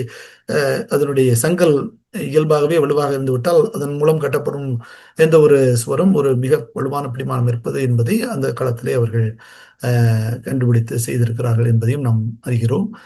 மண்பாண்ட வகைகள் என்று பார்த்தோமேனால் செம்மண், விளிம்பு, கருப்பு, சிவப்பு மற்றும் கருப்பு பாண்டங்கள், தொலைகொண்ட பாண்டம், மட்டி போன்ற ரோமானிய பானைகளும் அங்கே மண்பாண்ட வகைகளாக இருந்திருக்கின்றன. தென்னிந்திய பரவல் இவையெல்லாம் தென்னிந்திய பரவல் இருக்கக்கூடியது மெருகற்ற ஒரு மட்டி பாண்டங்கள் புதுச்சேரியில் அரிக்கமேட்டிலும், கேரளாவில் பட்டணத்திலும், ஆந்திராவில் கோட்டப்பட்டினம் என்ற இடத்திலும், ஸோ இவையெல்லாம் தென்னிந்திய அளவிலே பறந்து விரிந்திருக்கின்றன என்பதையும் இதன் மூலம் அறிய முடிகிறது. ஸோ அகலாய்வில் கிடைத்தவையாக நாம் ஏற்கனவே குறிப்பிட்டது போல சுடுமண் குழாய், பானை, துளையிடப்பட்ட சுடுமண் மூடி இவையெல்லாம் அமைந்திருக்கின்றன. மணிகள், குந்தகை சூதுபவள மணிகள், செப்பு தொங்கட்டான், இவையெல்லாம் அங்கே கிடைத்தவையாக பதியப்பட்டிருக்கின்றன. ஸோ அணிகலன்கள் என்று எடுத்துக்கொண்டோம்னால் கண்ணாடி, முத்து, படிக கற்கள், மணிகள், தந்த பொருட்கள் எல்லாம் இந்த படத்தில் விவரிக்கப்பட்டதை போல கண்டறியப்பட்டிருக்கின்றன. பகடைகள், விளையாட்டுப் பொருட்கள், சீப்புகள், கூர்மையான எலும்பு ஊசிகள், சுடுமண் பொம்மை உருவங்கள், உலக்கை, செம்பு, உலோக கலவைப் பொருட்கள், மோதிரங்கள், இரும்பு பொருட்கள் இவையெல்லாம் கண்டறியப்பட்டதையும் அறிய முடிகிறது. சுடுமண் பொருட்களாக பகடை இவையெல்லாம் கிட்டத்தட்ட விளையாட்டுப் பொருட்களுக்குரிய பகடை வட்டுகள், சுடுமண் பகனிகள், காதணிகள், விளையாட்டு நகரத்து காய்கள், அந்த தாயத்துக்கு உரிய காய்கள் எல்லாம் இந்த வகையில் வடிவமைப்பை அங்கே இருந்திருக்கின்றன என்பதையும் நமக்கு செய்தி சொல்கின்றது. நூல் நூற்கும் தக்கிளி, வட்டுச்சில்லுகள், சக்கரங்கள், விளக்குகள், காதணிகள், வளையல், சங்கிலி பதக்கம், பந்துகள், இடைப்பொருட்கள், எடையிடும் பொருட்கள், வளையழுத்திகள், சுடுமண் கொம்புகள் இவை எல்லாமே அங்கே கிடைத்த பொருட்களாக, அலாய்ப் பொருட்களாக இருக்கின்றன. கீழடிகளை குறிப்பிடத்தகுந்த என்று பார்த்தோம்னால் பானை வகை கருப்பு சிவப்பு பண்டங்கள் அதிகங்கள் தென்பட்டிருக்கின்றன. தமிழ்நாட்டினுடைய அடையாளம் ஒரு முத்திரை பாண்டமாக இருந்திருக்கிறது. அதனுடைய படிநிலைகளிலே அனைத்தும் நான் முதல்ல குறிப்பிட்டது போல கருப்பு சிவப்பு பாண்டம் என்பது அனைத்து நிலைகளிலுமே தென்பட்டிருக்கிறது என்பதை உணர்கிறோம் ஐயா அவர்கள் சொல்லும் செய்தியின் வாயிலாக. முதல் அடுக்கு, மேல் இடையடுக்கு என்ற அடுக்கு வகையிலே இருந்திருக்கின்றன. ஸோ அடி அடுக்கில் அதிகம் இருப்பதாகவும் மிருதுவான களிமண் கொண்டு உயர்தர பானை வகை தயாரிப்புகள் தயாரிக்கப்பட்டிருக்கின்றன. பானை ஓடுகளுடைய தமிழ் பிராமி எழுத்துக்கள் கிட்டத்தட்ட வெறும் பொருட்கள் மட்டுமல்லாமல் ஒரு கல்விக்கு, எழுத்தறிவுக்கு அந்த காலம் எவ்வளவு முக்கியத்துவம் கொடுத்திருக்கின்றன என்பதை அதனுடைய பதியப்பட்டிருக்கிற தமிழ் எழுத்துக்கள் மூலமாக நாம் அறிய முடிகிறது. தமிழ் பிராமி தமிழ் எழுத்துக்கள் பொறிக்கப்பட்ட பானை ஓடுகள் அதிகம் இருந்திருக்கின்றன. பெயர்கள் எல்லாம் அந்த காலத்து தமிழ் பெயர்களை பார்க்கும்பொழுது மிகவும் அற்புதமாக இருக்கு. இது 1000 ஆண்டுகளுக்கு பிறகு இப்பொழுது இருக்கின்ற தலைமுறையினரும் நல்ல தமிழ் பெயர்களை சூட்ட வேண்டும் என்பது இப்போ ஓரளவு தொடங்கப்பட்டிருக்கிறது என்று நான் உணர்கிறேன். என்னிடத்திலே பல பேர் நல்ல தமிழ் பெயர்கள் என்று சொல்லுங்கள் என்றாம் தமிழ் சமூகங்களிலே, தமிழ் பள்ளிகள் எல்லாம் கேட்கும் பொழுது அருமையான பெயர்களை குறிப்பிடும் போது இவையெல்லாம் பெரும் உதவி செய்திருக்கின்றன என்று தான் சொல்ல வேண்டும். வண்ணை, ஆதன், குபிரன், ஆதன் நெடுங்கா, புத்திரதிர, அண், ஓய், அதன், திசன், உதிரன், இயனை, வேந்தன், சாம்பன், பேரையன், குபிரன், குரவன். ஸோ ஆதன் என்ற பெயர் இப்போது அதிகமாக பெயரிடப்படுகிறது ஆண் குழந்தைகளுக்கு. ஸோ பேரையன் என்ற பெயரும் கூட நாம் அறிய முடிகிறது. இப்பொழுது தலைமுறை மீண்டும் நம்முடைய வரலாற்றை திரும்பி பார்க்கிறார்கள் என்பதும் போது மகிழ்ச்சிக்குரியதாக இருக்கிறது. தொழில் தமிழ் சமூகத்தினுடைய பெயர் என்பது ஒரு கருத்தாக்கம் என்ற அளவிலே நாம் உணர்கிறோம். குயவர் முதல் வாங்குவோர் வரை கல்வி அறிவு மிக அதிகமாக இருந்திருப்பதையும் உணர முடிகிறது. சங்க இலக்கியம் என்பது கல்வி, எழுத்தறிவை உணர்த்துகிறது. விரைவு காலம் இறந்தோருடைய நினைவை பதிவு செய்கிறது. எடுத்துக்காட்டாக எழுத்து உடை நடுகள் 500 பாடல் 352 53வது பாடல் அதை நமக்கு உணர்த்துகிறது. பெயரும் வீடும் எழுதி அகநாடு ஒரு பாடல். நடுகளில் கூர்மையான ஒளியால் எழுதுதல், எப்படி பெயர் காரணம் எவ்வளவு தேவையானது என்பதை அதை நமக்கு உணர்த்துகிறது. ஸோ உன் நண்பனை உன்னை சொல்வான் என்பது போல பெயரே நம்மளுடைய பின்புலத்தை விவரித்துவிடும் என்று சொல்வார்கள். ஸோ அந்த வகையிலே அந்த பெயருக்கு அவ்வளவு அதிக முக்கியத்துவம் கொடுத்திருக்கிறார்கள் என்பதையும் அறிய முடிகிறது. நடுகளுடைய கூர்மையான ஒளியால் எழுதியிருக்கின்றன. அங்கே கூர் ஒளி என்ற கூடுமாய் எழுத்து 14 பாடல் அதை நமக்கு விவரித்து சொல்கிறது. அதனுடைய குறியீடுகள் என்ற கீரல் குறியீடுகளாக 8வது அகழாய் வரை கிட்டத்தட்ட 1700 கீரல் குறியீடுகள் அறியப்பட்டிருக்கின்றன. அதனுடைய ஒற்றுமை என்று சிந்துவெளிக்கும் கீழடி, கொடுமணல், துலுக்கர்பட்டி, பானைக்கடிகளுக்கும் பெரும் ஒற்றுமை இருப்பதாகவும் அகழ்வாராய்ச்சியின் வாயிலாக அறிய முடிந்திருக்கிறது.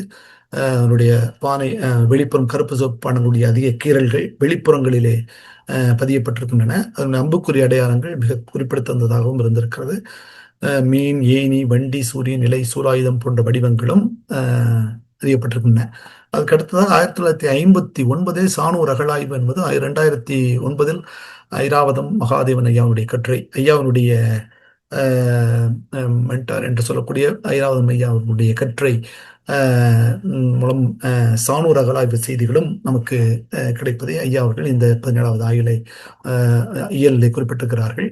கீரல் குறியீடுகள் சிந்துவெளி குறியீடுகளோடு ஒத்திருந்ததாகவும், சூலூர், செம்பியன், கண்டியூர் கற்கால கோளாறுகள் சிந்துவெளி குறியீடுகளும் இருப்பதாக செய்திகள் பதியப்பட்டிருக்கின்றன. எதேச்சையாக இவை ஒப்புமை அல்ல, சான்றுகள் மிக்கவை என்பதையும் ஐயா ஐராவதம் மகாதேவர்கள் வலியுறுத்துகிறார்கள். ஏனைய அகழாய்வார்கள் இது எதேச்சையாக இருப்பதாக சொல்லப்படும் கட்டத்தில் அதை மறுத்து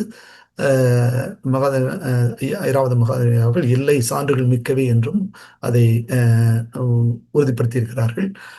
1960 பிபி லால் என்பவருடைய ஆய்விலே பானைக்கீரர்கள் ஹரப்பா பண்பாட்டு குறியீடோடு எழுத்து பிழைக்கு மன்னிக்க வேண்டும்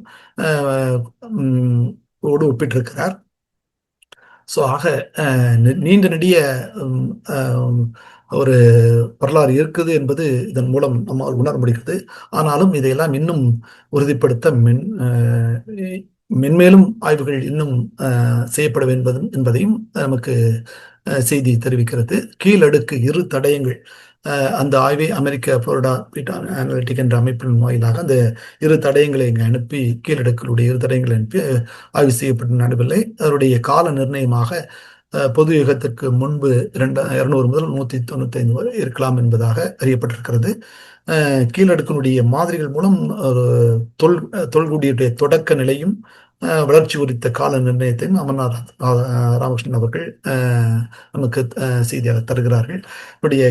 அதனுடைய காலகட்ட கணிப்பு என்று பார்த்தோம் என்று சொன்னால் நேரத்தம் சரியாக நினைக்கிறேன்.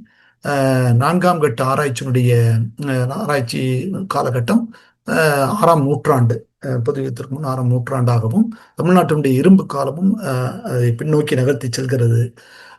கீழ் ஆழமான அடுக்கு மாதிரிகள் மூலம் தொல்குடி தொடக்க நிலை வளர்ச்சி கொடுத்த நிர்ணயத்தை அறிய முடியுது என்பதை அமர்நாத் ராமகிருஷ்ணன் குறிப்பிடுகிறார். அனைத்து தொகுப்பினுடைய எல்லா தொகுப்போடும் நமக்கு இறுதியாக உணர்த்துவது என்பது அந்த சங்ககால செய்திகள் மூலம் என்பதைத்தான் அறிய முடிகிறது. கொந்தகையினுடைய இரும்பு காலம் கீழடியிலிருந்து கிட்டத்தட்ட ஒரு 2.5 கிலோமீட்டர் அங்கே முதுமக்கள் தாளிகள் ஏராளமாகவும் ஈமப்பொருட்கள், கருப்பு சோப்பு பண்ணுகள், எலும்புக்கூடுகள் அதிகம் கிடைத்ததாகவும், நான் முதலே ஆரம்பத்தில் குறிப்பிட்டது போல கீழடி ஒரு குடியிருப்பாகவும் கொந்தகை ஒரு புதவிடம், ஒரு மயான ஆகவும் இருந்திருக்கின்றது. குந்தி தேவி சதுர்வேதி மங்கலம் என்பது அமர்நாத் ராமகிருஷ்ணனுடைய ஐயா அவருடைய செய்தியாக இருக்கிறது. அது உண்மையாக இருக்க முடியாது என்பதை ஐயா அவர்கள் இங்கே குறிப்பிடுகிறார்கள். ஏன்னால் அதை மற்றொன்றோடு ஒப்பிடும் பொழுது இணையாக இல்லை என்பதை அதன் மூலம் இது குந்தி தேவி சதுர்வேதி மங்கலமாக என்பது ஒரு தவறாக செய்தியாகத்தான் இருக்க முடியும் என்பதை ஐயா அவர்கள் இங்கே குறிப்பிடுகிறார்கள். இரண்டும் கீழடி வைகைகளுடைய தொன்மம் என்று பார்த்தோம்னா வைகை நதிகள் தான் வரலாற்றினுடைய தொடக்கம். ஸோ அதனுடைய வைகை நதி பண்பாட்டிலிருந்து தான் இந்த கீழடி இதே நமக்கு சொல்லுகிறது. ஆனாலும் அது அவ்வளவு இன்னும் ஆராயப்பட வேண்டிய அதிகம் இருப்பதால் அதை துல்லியமற்றதாகத்தான் இங்கே செய்தி சொல்லப்பட்டிருக்கிறது. எதிர்கால அகராய்வுகள் தான் அதனுடைய இன்னும் மென்மேலும் அதனுடைய செய்திகளை கூடுதலாக பெற்றுத்தரும் என்று நாம் உணர முடிகிறது. தற்போதையது சங்க இலக்கியம், நான் முதலே சொன்ன போல கீழடியுடைய தடயங்கள் எல்லாம் அந்த சங்க இலக்கியத்தில் சொல்லப்பட்ட செய்திகளின் வாயிலாக நம்முடைய தடயங்களாக நாம் உணர்கிறோம். மதுரை வைகை நதி, கீழடி சங்க இலக்கியம், ஸோ இவையெல்லாம் ஆரம்ப வரலாற்றினுடைய தொடக்க காலமாக கருதி கொள்ளலாம். கீழடியை கீழடி சங்க இலக்கியத்தினுடைய உரைகளாக கருத வேண்டும் என்பதாகவும் இந்த திறனாய்விலே நான் செய்தியின் மூலமாக அறிகிறேன். வைகை நதி அதனுடைய வரலாறு என்று பார்த்தோம்னால் வைகை நதி கிட்டத்தட்ட 250 கிலோமீட்டர் நீளமுள்ள ஒரு நதியாகவும், அதனுடைய பாதை என்பது தேனி மாவட்டம், திண்டுக்கல், மதுரை, சிவகங்கை, ராமநாதபுரம் என்ற தேனியில் தொடங்கி ராமநாதபுரத்தில் கண்மாய் வழியாக வங்காள விரிகுடாவிலே சென்றடைகிறது. தென்னக வேளாண்மையினுடைய ஒரு உயிரோட்டமாக இருந்திருக்கிறது. வைகை நதி தான், வைகை நதி இல்லையில் அங்கு வேளாண்மை வாய்ப்பில்லை என்பதாகத்தான் இருந்திருக்கிறது. அவருடைய சுருளியாறு, கொட்டக்குடி, வராக நதி, மஞ்சளாறு, மருநதி, உப்பாறு இவையெல்லாம் அந்த வைகை நதியுடைய கலந்த ஒரு சிறு கிளைகள் நதி என்பதாகவும், இறுதியில் வங்காள விரிகுடாவின் நான் முதலில் சொன்னது போல அதனுடைய நிறைவு பெறுகிறது. இரண்டு வைகை நதிக்கும் தமிழுக்குமான ஒரு இணைப்பு என்பது, இணைப்பும் பிணைப்பும் மிகவும் தொன்மை வாய்ந்தது என்பதை ஐயா அவர்கள் இங்கே குறிப்பிடுகிறார்கள்.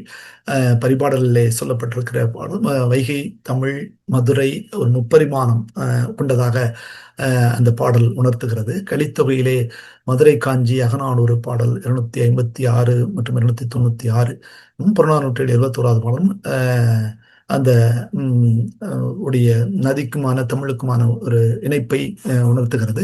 சங்க இலக்கியத்திலே வைகை என்றது 22 முறை இடம்பெற்றிருக்கிறது என்பதையும் ஐயா அவர்கள் அங்கே பதிவிட்டிருக்கிறார்கள். இறுதியில் வங்காள விரிகுடாவில் நிறைவு பெறுகிறது.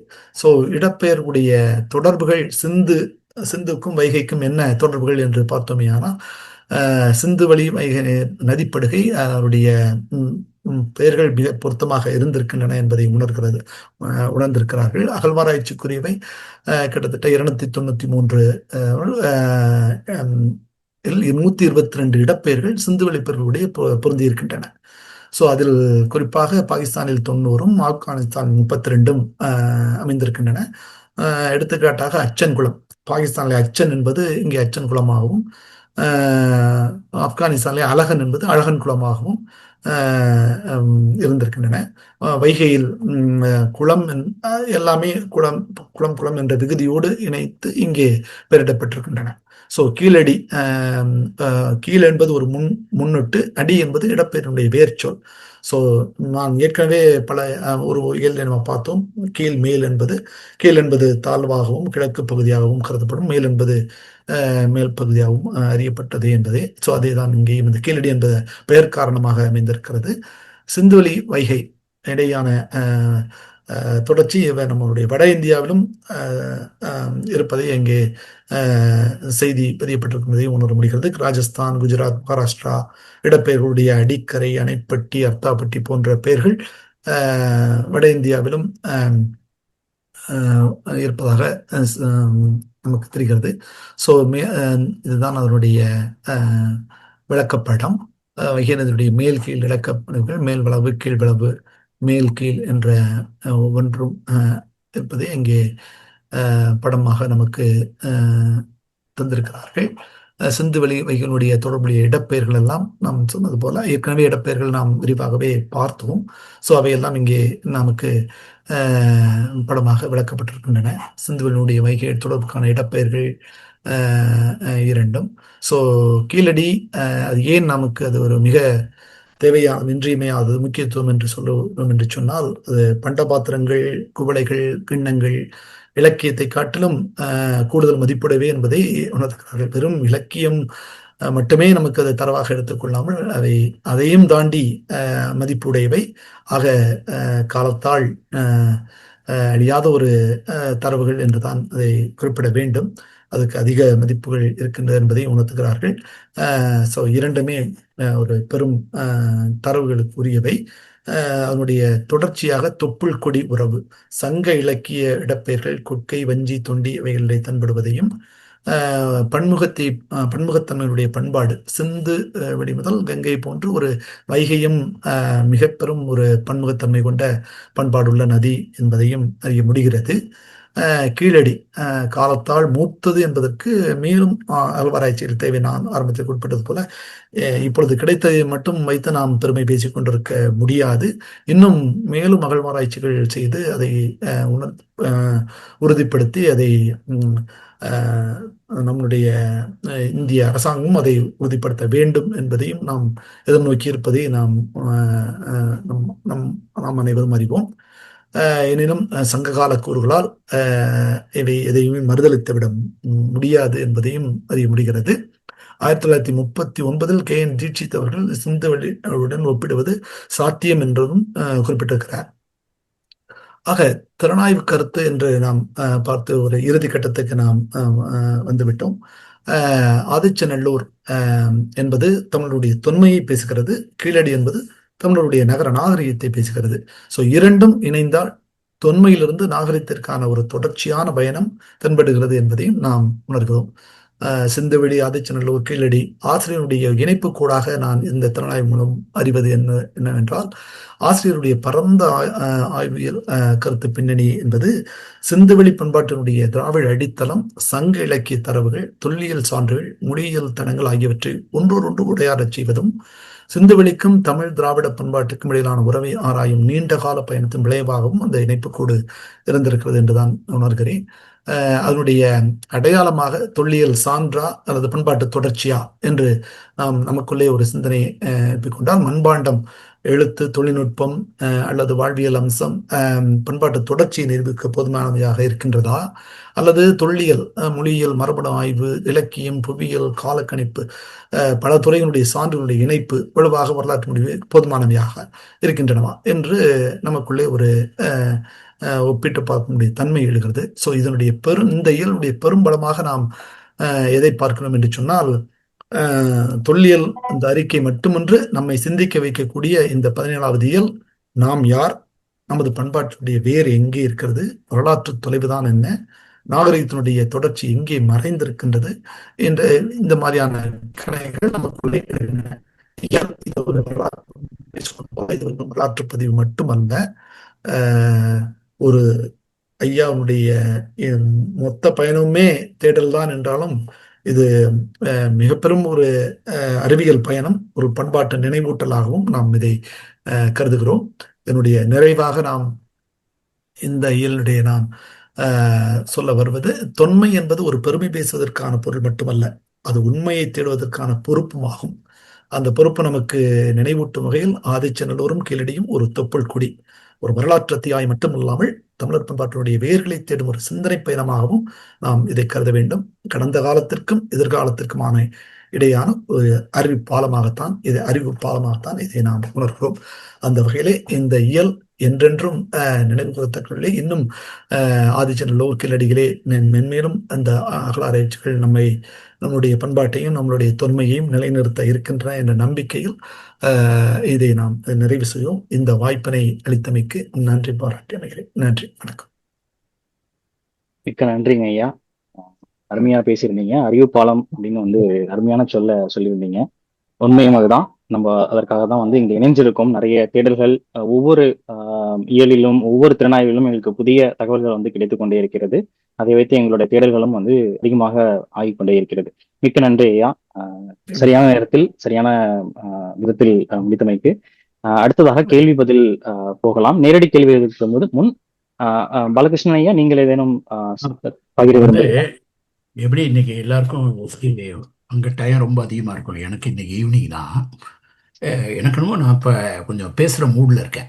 கேள்வி பதில் போகிறதுக்கு முன்னால், இந்த கீழடி ஆதிச்சநல்லூர் அப்படிங்கிறது ஒரு குறியீடு தான், தொப்புள் கொடிங்கிற ஒரு குறியீடு. அதுக்கு பின்னால் மச் வாட்டர் எக்ஸ்ப்ளோர். இப்போ நம்ம கீழடி அகழாய்வு கண்காட்சியில் நீங்கள் பார்க்குறது கூட 8வது அகழாய்வு வரைக்கும் வந்தது மட்டும்தான் அங்கே இருக்கும். இப்போ 11லாம் போயிட்டு அதுக்கு மேலேயும் நடந்துகிட்ருக்கு. அப்போ இது ஒரு தொடர்கதை. இப்போ நான் இதில் என்னென்ன கிடைச்சிருக்கு, இந்த பகடை கிடைச்சிது. இந்த பகடை லோத்தல் பகடையோடையும், தேசல்பூர் பகடையோடையும், மொகஞ்சதாரோ ஹரப்பா பகடையோடையும், கீழடி பகடையும், கலித்தொகை பகடையும் ஒத்து போகுதுன்னா, நான் ஆர்குமெண்ட்டை பிளேஸ் பண்ணுறதுக்கு கூட நான் இன்றைக்கி என்ன பேச விரும்புகிறேன்னா, இந்த கீழடி ஆதிச்சநல்லூர் தொடரான அரசியல், இதை நம்ம எப்படி எதிர்கொள்ள போகிறோம் அப்படிங்கிறது. எனக்கு தெரிஞ்ச அளவுக்கு இந்திய வரலாற்று ஆசிரியர்களை, இதில் இந்திய வரலாற்று ஆசிரியர்கள்னால் இது ஒரு தமிழ்நாட்டை சேர்ந்தவராகவும் இருக்கலாம், வட இந்தியாவை சேர்ந்தவராகவும் இருக்கலாம், அல்லது ஆர்கியலாஜிக்கல் சர்வே ஆஃப் இந்தியாவில் வேலை பார்க்குறவராகவும் இருக்கலாம். இப்படி பலதரப்பட்ட ஆள்களையும் துன்புறுத்தக்கூடிய இடம், சில இடங்கள் அப்படி இருக்குன்னு சொன்னால், மிக முக்கியமான இடம் கீழடி, அப்புறம் ஆதிச்சநல்லூர். இது அவங்கள டார்ச்சர் பண்ணுது. அவங்கள வந்து துன்புறுத்துது. இந்த துன்புறுத்துதல்ங்கிறது இன்னைக்கு நேற்று கிடையாது, இது பழைய கதை. இப்போ ஃபார் எக்ஸாம்பிள் நீங்கள் இன்னைக்கு ஒன்று காமிச்சிங்க, பிபி லால் 1960 இந்த இந்த நாட்டில் எழுதப்பட்ட எழுத்தை நீ இணைக்கணும்னு சொன்னால், இந்த தமிழ்நாட்டில் கிடைச்சக்கூடிய இந்த கற்கோடாரி இந்த மாதிரி வரைக்கக்கூடிய இந்த கீரலும் தான் இந்த சிந்துவெளி இந்த சைனுக்கும் கீரலுக்கும் தொடர்பு இருக்குது, இது எழுத்தின் தோற்றத்துக்கு ஒரு இணைப்பு புள்ளியாக இருக்குன்னு பிபி லால் 1960 சொல்கிறார். ஆனால் 1990களில் அல்லது 80களுடைய கடைசியில் அல்லது குறிப்பாக அவர் ரிட்டையர்ட் ஆகிறதுக்கு முன்னால் அவர் எழுத ஆரம்பித்ததெல்லாம் சரஸ்வதி நாகரிகம், அயோத்தியாவில் தான் ராமர் பிறந்ததுக்கான எல்லா உதாரணமும் இருக்குது. அதே மாதிரி மகாபாரத காலம் அப்படின்னு ஒரு விஷயத்தை இந்தியாவில் நிலைநிறுத்தின ஒரு ரோல் அவருக்கு உண்டு. கிமு 1500ன்னு மகாபாரத ஏஜுக்கு ஒரு டைம் கொடுத்த ஆள் அவர், மிக முக்கியமான ஒரு வணக்கத்துக்குரியவர். ஆனால் நான் என்ன சொல்ல விரும்புகிறேன்னு கேட்டிங்கன்னா, நிறையா பேர் தொடங்கும் போது நல்லா தொடங்குவாங்க, ஆனால் முடியும் போது வேறு மாதிரி தான் முடிவாங்க. இந்தியாவில் அதிகமான வரலாற்று ஆசிரியர்களை ஏஎஸ்ஐ உள்பட அனைவரையும் துன்புறுத்திய இடங்கள் 2னா கீழடியும் ஆதிச்சநல்லூர்.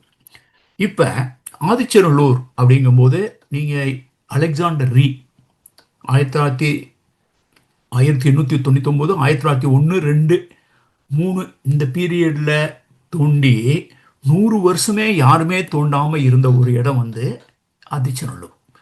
அந்த யாருமே தோண்டாமல் இருந்த அந்த ஆதிச்சநல்லூருக்கு சத்தியமூர்த்தி வந்தது எங்கேருந்து வந்தாருன்னு கேட்டிங்கன்னா, என் கூட வேலை பார்த்துட்டு, நான் அவர் கூட வேலை பார்த்துட்டு, நாங்கள் 3 வருஷம் 4 வருஷம் சேர்ந்து ஒரிசாவில் இருந்து கொனார்க்கெல்லாம் பார்த்துட்டு அந்த சூட்டோட சூடாக வந்தார்.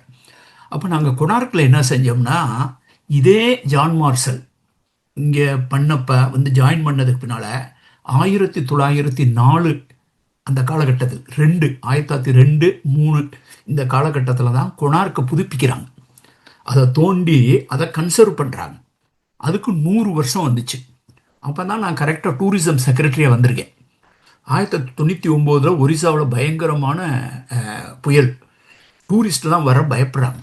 அந்த பீரியடில் இது வரவும் நான் கரெக்டாக டூரிசம் செக்ரட்டரியாக இருக்கும்போது இந்த 100ஆண்டு விழாவை கொண்டாடுவோம் அப்படின்னு சொல்லி 100ஆண்டு விழாவை கொண்டாட சொல்லி யாருமே கேட்கல. நாங்களாக முடிவு பண்ணி 100ஆண்டு விழாவை கொண்டாடலான்னு முடிவு பண்ணி அது கவர்மெண்ட் ஆஃப் இந்தியாவுக்கு லெட்டர் போட்டு ஒரு ஸ்டாம்பும் போட்டேன். ஒரு கவியரங்க நடத்தினேன் கொனார்க்கை பற்றி. இப்படி 100ஆண்டு விழான்னு ஊதி ஊதி பெருக்கி அந்த 100ஆண்டு விழா வச்சு ஐஓசிஎல்ல பணம் வாங்கினேன் 2 கோடி ரூபா.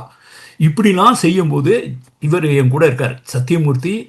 அவர் வந்து ஏஎஸ்ஐனுடைய ஒரிசாவினுடைய சூப்பரண்டாக இருக்கார். நான் ஒரிசாவினுடைய சுற்றுலா செயலாளராக இருக்கேன். அப்போ தான் நாங்கள் பேசுகிறோம், இந்த ஆதிச்சநல்லூர் கூட தோண்டி 100 வருஷம் ஆகுது, ஒருத்தன் கூட அங்கே எட்டி பார்க்கல அப்படின்னு நாங்கள் காரில் பேசிகிட்டே போகிறோம். அவருக்கு அடுத்த டிரான்ஸ்ஃபர் சென்னைக்கு வந்தவர் கரெக்டாக பார்க்குறார் வருஷத்தை 2004. 1904, 2004 அங்கே ஒரு 100ஆண்டு விழாவை கொண்டாடணும், இங்கே ஒரு 100ஆண்டு விழாவை கொண்டாடிடலான்னு அவர் கோடாரியை போடுறார், தோண்ட ஆரம்பிக்கிறார். அவர் ரொம்ப நேர்மையானவர், ஒரு அருமையான ஆராய்ச்சியாளர்.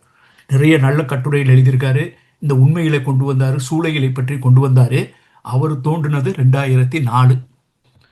ஆனால் அந்த அகழாய்வு அறிக்கை வெளியில் வந்தது வந்து 2019, 20. அதுவும் கோர்ட்டுக்கெல்லாம் போய் முத்தாளங்குறிச்சி காமராஜெல்லாம் போய் கோர்ட்டில் போய் கேஸு போட்டு நார் அடித்ததுக்கு பின்னால் ஒரு அறிக்கை வந்தது. அந்த அறிக்கையை எழுதினவர் அவர் இல்லை, அவர் பதவியில் வச்சு இன்னொரு அம்மா எழுதுனாங்க. அந்த அறிக்கையில் இவர் சொன்ன எதுவுமே கிடையாது. இவர் பேர் இவர் தோண்டினார்னு ஒரு இடத்துல வரதே தவிர இவர் வெளியில் பேசின விஷயம் எதுவுமே அந்த அறிக்கையில் வரல. இந்த கீழடி வந்ததுக்கு பின்னால் இந்த கீழடி ரிப்போர்ட் வந்துச்சு.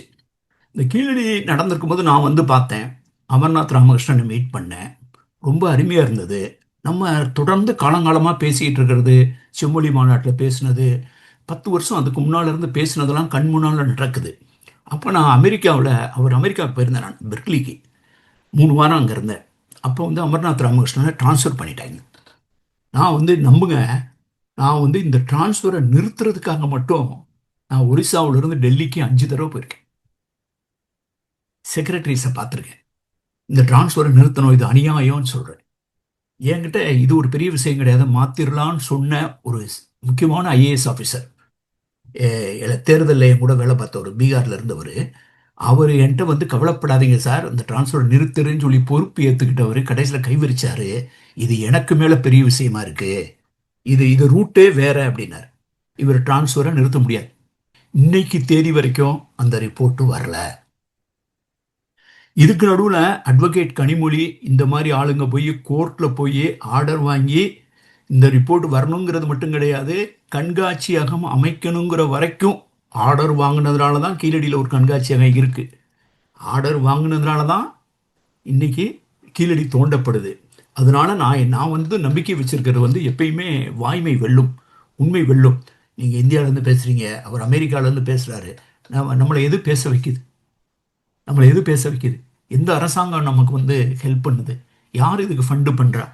நீங்கள் பார்த்துருப்பீங்க, பாமா கூட ஒரு இது போட்டிருந்தாங்க சமீபத்தில். ஒரு ஒரு ஒரு ஒரு ஒரு சைட்டு ஆர்கியலாஜிக்கல் சர்வே ஆஃப் இந்தியாவுக்குன்னு ஃபேன் கிளப் மாதிரி ஒன்று ஆரம்பிச்சிருக்காங்க. அதில் பார்த்தீங்கன்னா ஏகப்பட்ட பேர் ஃபாலோவர்ஸ் இருக்காங்க. அதில் வந்து ஒருத்தன் சொல்கிறான், எகிப்திய நாகரிகத்தை வந்து சீரியஸாக எடுத்துக்கிறாங்க, சுமேரிய நாகரிகம்லாம் உலகம் போராட்டுது, இன்றைக்கி எவன்டா மொஹஞ்சதாரோவை மதிக்க மாட்டுறாங்கன்னா இந்த மாதிரி ஜோக்குனால தான் அப்படின்னு போட்டு ஒரு எருவ மாடு 5 பேரை தூக்கி அடிக்கிறத நான் இதவே ஒரு அனிமேஷன் படமாக போட்டிருப்பேன். ட்ராட்ஸ்கி மருதுகிட்ட வாங்கி நான் என்னுடைய இதில் போய் பார்த்தீங்கன்னா, என்னுடைய சைட்டில் போட்டிங்கன்னா ஒரு அனிமேஷன் சைட்டே போட்டிருக்கோம். அதை வந்து நான் பெருமையாக கொண்டாடுறோம். ஏறு தழுவல் தொடர்ச்சி, ஜல்லிக்கட்டு கீழடியில் கிடைக்குது, அதில் கிடைக்குது, இதில் கிடைக்குது, சிந்துவெளி கிடைக்குதுன்னு நம்ம எதை கொண்டாடுறோமோ அதை ஜோக்குங்கிறான். அவன் தான் ஜோக்கர், சீரியஸான ஜோக்கர்ஸ். அப்போ நீங்கள் எது கொண்டாடுறீங்களோ அதை அவன் கொண்டாட மாட்டான். அவன் கொண்டாடுறதுக்கு ஒன்றுமே கிடையாது. நீங்கள் எருவ மாடை கொண்டாடுறீங்களா, அவன் எருவ மாடை கொண்டாட மாட்டான். நீங்கள் குதிரை இல்லையா, குதிரையை கொண்டாடலாம். அதுக்கடுத்து இன்னொரு நாள் அவங்க தான் போட்டிருந்தாங்க, இந்த ப்ரீஸ்ட் கிங், பூசாரி தலைவர் சொல்லுவாங்க, நான் வந்து குடித்தலைவர்னு சொல்லுவேன். அவர் வந்து காதில் ஹெட் கியர் போட்டிருக்காரு. காதில் வந்து இது போட்டு 2 சைடும் போட்டு ஃபுல்லாக, அது பேர் என்ன, இது ஏறு இது போட்டுப்பாங்கல்ல, ஹெட்செட் போட்டிருக்காரு. யாரு, நம்ம ப்ரீஸ்ட் கிங்கே. வாயில் சிகரெட் வச்சிருக்காரு, சிகரெட் வச்சு அடிச்சிட்டு இருக்காரு. அப்போ என்னுடைய பண்பாட்டினுடைய தொடக்கமா, இந்திய துணைக்கண்டத்தினுடைய பெருமிதத்தின் அடையாளமா நான் சொல்கிறேன், எகிப்தினுடைய பிரமிடை விட நான் மதிக்கிறது மொஹஞ்சதாரோ ஹரப்பாவுடைய வடிகாலையும் குப்பை தொட்டியும் தான் பேசிக்கிட்டே இருக்கோம். ஏன்னா இதுதான் மக்களை கொண்டாடினது. அதை விட இதாண்டா முக்கியங்கிறோம். சுமேரியாவில் கட்டின பெரிய பெரிய கோயிலை விட, பெரிய பெரிய அரண்மனையை விட இது முக்கியங்கிறோம். இவன் என்ன சொல்கிறான், இதை ஜோக்குங்கிறான். நம்ம பூசாரி தலைவன் அவன் மேயர் மாதிரி இருந்தான், அவன் ஒரு மன்னன் மாதிரி இல்லை, பெரிய வீடு இல்லை அப்படின்னா அவன் வாயில் சிகரெட்டை வச்சுருக்கான். இதே ஒரு முக்கியமாக நீ கும்பிட்ற கடவுளோடைய வாயில் சிகரெட்டை வச்சு நான் போட்டேன்னா நீ சும்மா இருப்பியா? அப்போ ஏன் போட்டான்? அவனை போட வைக்கிறது யார்? அவனுக்கு ஃபைனான்ஸ் பண்ணுறது யார்? இதுதான் இந்த நாட்டினுடைய பண்பாட்டு அரசியல். நான் தொடர்ந்து சொல்லிக்கிட்டே இருக்கேன். தேர்தல்கள் வரும் போகும், பிரதமர்கள் வருவார்கள் போவார்கள், முதலமைச்சர்கள் வருவார்கள் போவார்கள். ஆனால் பண்பாடு இல்லாத அரசியல் இருக்கலாம், ஆனால் அரசியல் இல்லாத பண்பாடு இருக்கவே முடியாது. அப்படி நான் பேசிக்கிட்டே இருக்கேன், தொடர்ந்து 40 வருஷமாக பேசிகிட்டு இருக்கேன். இதுக்கு காரணம் கேட்டிங்கன்னா இதுதான். இதுக்கு வந்து ஒரு ஆர்கனைஸ்டு ஃபண்டிங் ஸ்ட்ரக்சர் இருக்கும். இந்த கீழடி அறிக்கையை வெளியில் விடாது. அதில் வந்து இன்னொன்று பேர் ஒப்பீனியன் கேட்கும், நீ மாத்துறான்னு சொல்லும், மாற்றலைன்னு சொன்னால் மாற்றுறதுக்கு கேள்வி கேட்கும். அப்புறம் உங்கள் ஏஐலேருந்து ஆர்டிஃபிஷியல் இன்டெலிஜென்ஸ் ரிப்போர்ட் கிரியேட் பண்ணி அதுக்கு விடை கேட்கும். அப்போ இது ஒரு தொடர்கதையாக போயிட்டு. சரி, இதுக்கு என்ன விடை? இப்போ நான் என்னை மாதிரி ஆள் வந்து, நான் வந்து ஒரு கல்வெட்டு ஆராய்ச்சியாளர் கிடையாது, நான் ஒரு வரலாற்று ஆசிரியரும் கிடையாது, நான் ஒரு அகழாய்வாளரும் கிடையாது, நான் ஒரு ஆஃபீஸராக வேலை பார்த்தேன். ஆனால் நான் சண்டை போட்டிருக்கிறதெல்லாம் யாரோட சண்டை போட்டிருக்கேன்னா, பேராசிரியர் தலைமை பீடத்தில் இருந்தவங்க வந்து, அவர் சொல்கிறாரு, கீழடி எவனா யாரை பார்த்தாலும் கீழடின்னு சொல்கிறாங்க. அப்போ வந்து கீழடி நடந்துகிட்டு இருக்கு, நாங்கள்லாம் பெருமையாக பேசிகிட்டு இருக்கோம், என் புக்கெலாம் வந்துருச்சு. கீழடி பேசிக்கிறாங்க, கொஞ்சம் கூட பொறுப்பு இல்லாமல் நடந்துக்கிறாங்க ஐஏஎஸ் ஆஃபீஸர்ஸ்லாம். அவர் ஒருத்தர் மனசில் வச்சு சொல்கிறார், இந்த பெரிய அதிகாரிகள்லாம் இது பண்ணுறாங்க, யாரை பார்த்தாலும் கீழடிங்கிறாங்க. உடனே இப்படின்னு கீழடியை பற்றி குறைச்சி பேசினார் மேடையில். அப்போ நான் வந்து பெர்மிஷன் கேட்டு மைக்கில் திருப்பி போய் நான் பேசுகிறேன். அதாவது பேசுனதுக்கு பின்னால் நான் பேசக்கூடாது, ஆனால் நான் மைக்கை வாங்கி பேசுகிறேன். சார், நீங்கள் என்ன சார் கீழடியில் தப்பு கண்டுபிடிச்சிங்க, உங்களுக்கு யார் சார் சொன்னதுங்க? புதுச்சேரியிலேருந்து ஒரு பேராசிரியர் சொன்னார். அவர் எதில் சார் பார்த்தாருங்க? அவர் டிவியில் பார்த்தார். அப்போ புதுச்சேரியில் ஒரு ப்ரொஃபஸர் டிவியில் பார்த்து உங்கள்கிட்ட சொன்னதை நீங்கள் 10,000 பேரை வச்சு மைக்கில் சொன்னீங்கன்னா அவங்க எல்லாருமே அது தப்பு சரின்னு தான் சொல்லுவாங்க. ஆனால் நீங்கள் எனக்கு பேராசிரியர் பெரிய பெரிய புத்தகம் எழுதுனா கூட இதை தட்டி கேட்க வேண்டிய கடமையும் உரிமையும் எனக்கு இருக்குது. நீங்கள் சொல்கிற மாதிரி கிடையாது சார். ஆதிச்சநல்லூர் அறிக்கை கடந்த 17 வருஷமாக வரல. நீங்கள் ஒரு வரலாற்று பேராசிரியர், நீங்கள் இதை பற்றி கேள்வி கேட்டீங்களா சார்? கேள்வி கேட்டவன் ஒரு முத்தாளம் குறிச்சி காமராஜுங்கிற ஒரு சாதாரண மனுஷன்தான் அப்படின்னு கேட்டேன். சரி, இது முடிஞ்சது. இந்த புத்தகத்தை வந்து ஜேர்னி ஆஃப் சிவிலைசேஷன் வெளியிட்ட கையோட சென்னையில் வெளியிட்டு மறுநாளுக்கு மறுநாள் மதுரையில் ஒரு மாநாடு போடுறோம். அங்கே வந்து மேடையில் வந்து நான் மேடையிலேருந்தே வாகீஸ் நரசிம்மனோட பேசுகிறேன். அந்த மேடையில் என்னையை வந்து மாடரேட்டராக போட்டிருக்காங்க. அதில் பேசுகிறது நாகசாமி பேசுகிறார். அவர் தான் ஏஎஸ்ஐஏ தமிழ்நாட்டில் ஆர்கியலாஜிக்கல் டிபார்ட்மெண்ட்டை தொடங்கினவர். அவர் கீழடியெல்லாம் பார்த்துட்டு சொல்கிறாரு, பார்த்தா கீழடியும் முக்கியமானது போல தான் இருக்குது அப்படிங்கிறார். நான் அதை பற்றி கேள்விப்பட்டிருக்கேன். இப்போ என்ன சார் உங்களுக்கு என்ன டவுட் இருக்கான்னு கேட்டேன். இல்லை, நான் படிச்சிருக்கேன், நிறையா படிச்சிருக்காரு. அவர் சொல்கிறாரு, இந்த பாண்டவர்கள் வந்து தென்னிந்திய பகுதிக்கு வரும்போது பாண்டிய அரசை தோற்றுவிச்சது, பாண்டவர்கள் வந்து தோற்றுவிச்சது பாண்டியர்னு இந்த தமிழ்நாட்டுடைய ஆர்கியாலஜிக்கு உரிமையான அதை தோற்றுவிச்ச ஒரு கல்வெட்டு ஆராய்ச்சியாளர், மிக முக்கியமானவர், திருக்குறள் வேதங்களின் சாரம் சொன்னவர் பேசுகிறார். அப்போ நான் அதை எதிர்த்து கேள்வி கேட்கறதுக்கு அந்த ஹாலில் உட்கார்ந்த ஒரு வரலாற்று பேராசிரியர், ஒரு பேராசிரியர், ஒரு ஆசிரியர் யாருமே கையை குட்டி கேள்வி கேட்கல. நான் மேடையிலிருந்து அவரை கேட்குறேன், எதை வச்சு சார் சொல்கிறீங்கன்னு கேட்குறேன். அப்போ எனக்கு தகுதி இல்லை, ஆனால் அவரை கேள்வி கேட்க வேண்டிய உரிமையும் கடமையும் எனக்கு இருக்கு. சரி, இந்த கீழடி முடிஞ்ச பிறகு சென்னையில் ஒரு மீட்டிங் நடக்கு. நான் எதுக்காக இதை சொல்ல வர்றேன்னு கேட்டிங்கன்னா, மாணிக்கவாசகம் பேசும்போது சொன்னார், அமர்நாத் ராமகிருஷ்ணனே ஒரு மிஸ்டேக் கமிட் பண்ணார். அவருடைய புத்தகத்தில் எழுதியிருப்பார் ஒரு கட்டுரையில், கொந்தகை என்பது குந்தி தேவி சதுர்வேதி மங்கலத்தின் திரிபு அப்படிங்கிற மாதிரி இன்னொருத்தவங்க பேசினாதான் அது அவருடைய கருத்து கிடையாது. நிறைய பேர் எழுதியிருக்காங்க, நாகசாமி மாதிரி எழுதியிருக்காங்க.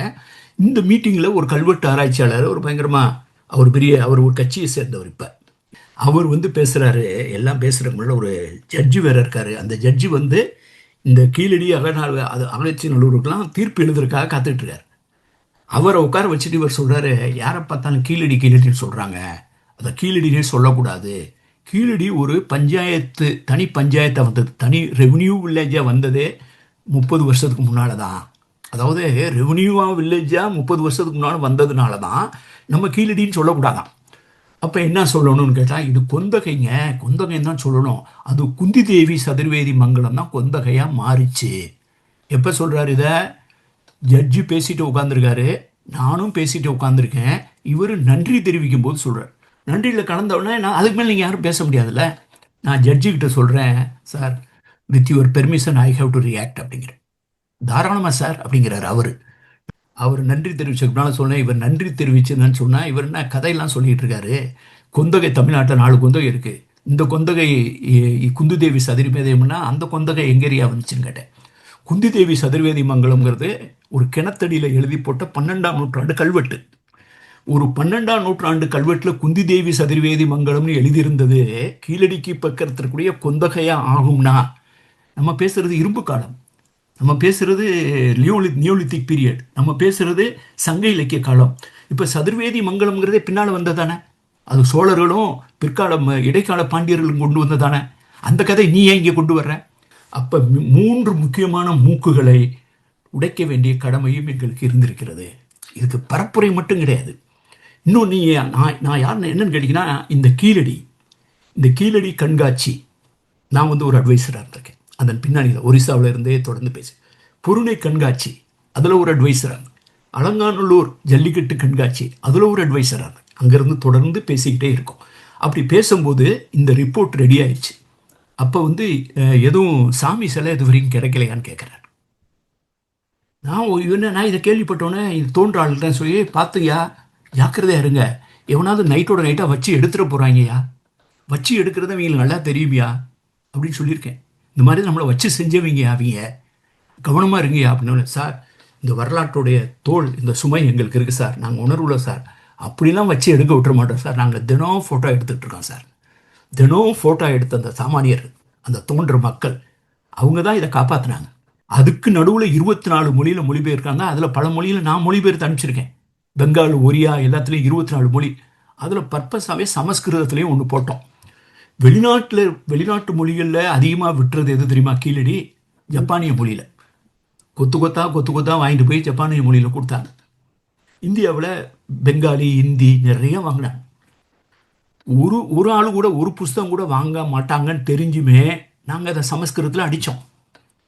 அப்போவே சொன்னோம், இதை யாரும் வாங்க மாட்டாங்க, ஏன்னா சமஸ்கிருதத்தில் படிக்கிறது ஆள் கிடையாது இந்தியாவில் அப்படின்னு சொல்லி அதை பிரிண்ட் பண்ணி விற்கலைன்னு போட்டு ஒரு லிஸ்ட்டு வேற போட்டோம். இந்த புஸ்தகம் இந்த மொழியில் இவ்வளோ விற்றுருக்கு, இந்த விற்று போட்டிருக்குன்னு சமஸ்கிருதம் 0ன்னு போட்டோம். அந்த புத்தக கண்காட்சி 2020 முதலமைச்சர் திறந்து வைக்க வர்றார். அதுக்கு அந்த புத்தக கண்காட்சி ஒரு தலைப்பு கொடுக்கணும். அந்த தலைப்பை ஒரிசாவிலிருந்து இங்கே இருக்க புத்தக கண்காட்சிக்கு தலைப்பி வைக்க சொல்லி அந்த சங்கம் ஏன்ட்ட கேட்டுச்சு.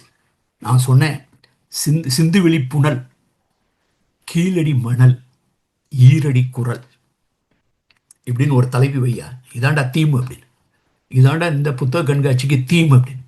அப்போ சிந்துவெளி புனல், கீழடி மணல், ஈரடி குரல் அப்படின்னு ஒரு தலைப்பை வச்சவொன்னே வச்சவொன்னே இதை என்ன பண்ணுறது அப்படின்ட்டு ஒரிசாவில் இருந்து இவர் சுதர்சன் பட்நாயக்கை சென்னைக்கு கொண்டு வந்து ஃப்ளைட்டு டிக்கெட்டு போட்டு கொண்டு வந்து அவரை வச்சு சூப்பராக ஒரு மணல் சிற்பத்தை வச்சு அதில் இந்த சிந்துவெளி மணல், சிந்துவெளி புனல், கீழடி மணல், ஈரடி குரல் போட்டு இதை போட்டு அங்கேயே இந்த 24 மொழியில் புத்தகத்தை வெளியிட்டு இவ்வளவு வேலையும் பின்னால் இருந்து பார்த்துட்ருக்கோம். இப்போ போன வருஷம் முதல்வர் வந்து வன்னி பொருணையை திறந்து வைக்கிறாரு. அதில் வன்னி மரத்தை ஊனியிருக்காங்க. அவர் அந்த வன்னி மரத்து செடியை தான் ஊன்னார். ஆக இந்த கீழடி வந்து என்ன வரப்போகுதுன்னு தெரியாமல் யதார்த்தமாக தோன்றுனது. கிணறு வெட்ட பூதம் கிளம்புன்னு அவங்களுக்கு தெரியவே தெரியாது. அவங்க தெரியாமல் தோண்டிட்டாங்க. இவர் போய் எல்லாத்திலையும் சொல்லிட்டு இருக்காரு. யாரு? நம்ம அமர்நாத் ராமகிருஷ்ணன். வட இந்தியாவில் இவர் இந்த ராக்கி கடியெல்லாம் வேலை பார்த்துட்டு வந்திருக்காரு. அவருக்கு இதை பார்த்தோன்னே ஹரப்பா மோஞ்சதுலாம் ஞாபகம் வந்திருக்கு. நீங்கள் சொல்கிறது கரெக்டு தான், இதுதான் நான் இடப்பெயர் மூலமாக ரொம்ப வருஷமாக சொல்லிட்டு இருக்கேன்னு. அப்போ நீ ஏன் சொல்ல மாட்டேன் சொன்னால் சிரிக்கிறாங்க சார். நான் அப்போ என்ன பண்ணிட்டாரு, அவர் டைம்ஸ் ஆஃப் இந்தியாவில் வெளியே வந்துருச்சுன்னு வச்சுங்க. 2 நாள் கட்டுரையாக வெளியே வந்துச்சு. 2016 மே மாதம் கடைசியில் 30-31 2 நாள் வெளியில் வந்துருச்சு. முகஞ்சோதரா ஹரப்பா மாதிரி டவுன் மதுரைக்கு பக்கத்தில் கிடச்சிருக்கடான்னு. கிடைச்சவனா அவரை ட்ரான்ஸ்ஃபர் பண்ணிவிட்டு இன்னொரு ஆளை கொண்டு வந்தாங்க. Sorry, I am taking today, இந்த அரசியல் நான் பேசணும், அதுக்காக தான் இன்னைக்கு. அப்போ இன்னொரு ஆளை கொண்டு வராங்க. இவரை வந்து அஸ்ஸாமுக்கு ட்ரான்ஸ்ஃபர் பண்ணியாச்சு. இப்போ வந்து புதுசாக ஒரு ஆள் வந்து ஜாயின் பண்ணி அவர் தோன்றார். அவரை தோண்ட சொல்லியிருக்காங்க. அவர் தோண்டிட்டு எல்லாம் தோண்டிட்டு இருக்கும்போது எல்லாம் பேட்டி காண்றாங்க. மத்திய அமைச்சர்லாம் வர்றாங்க, அங்கேருந்து டெல்லியிலேருந்து ஆள் வர்றாங்க, பார்க்குறாங்க.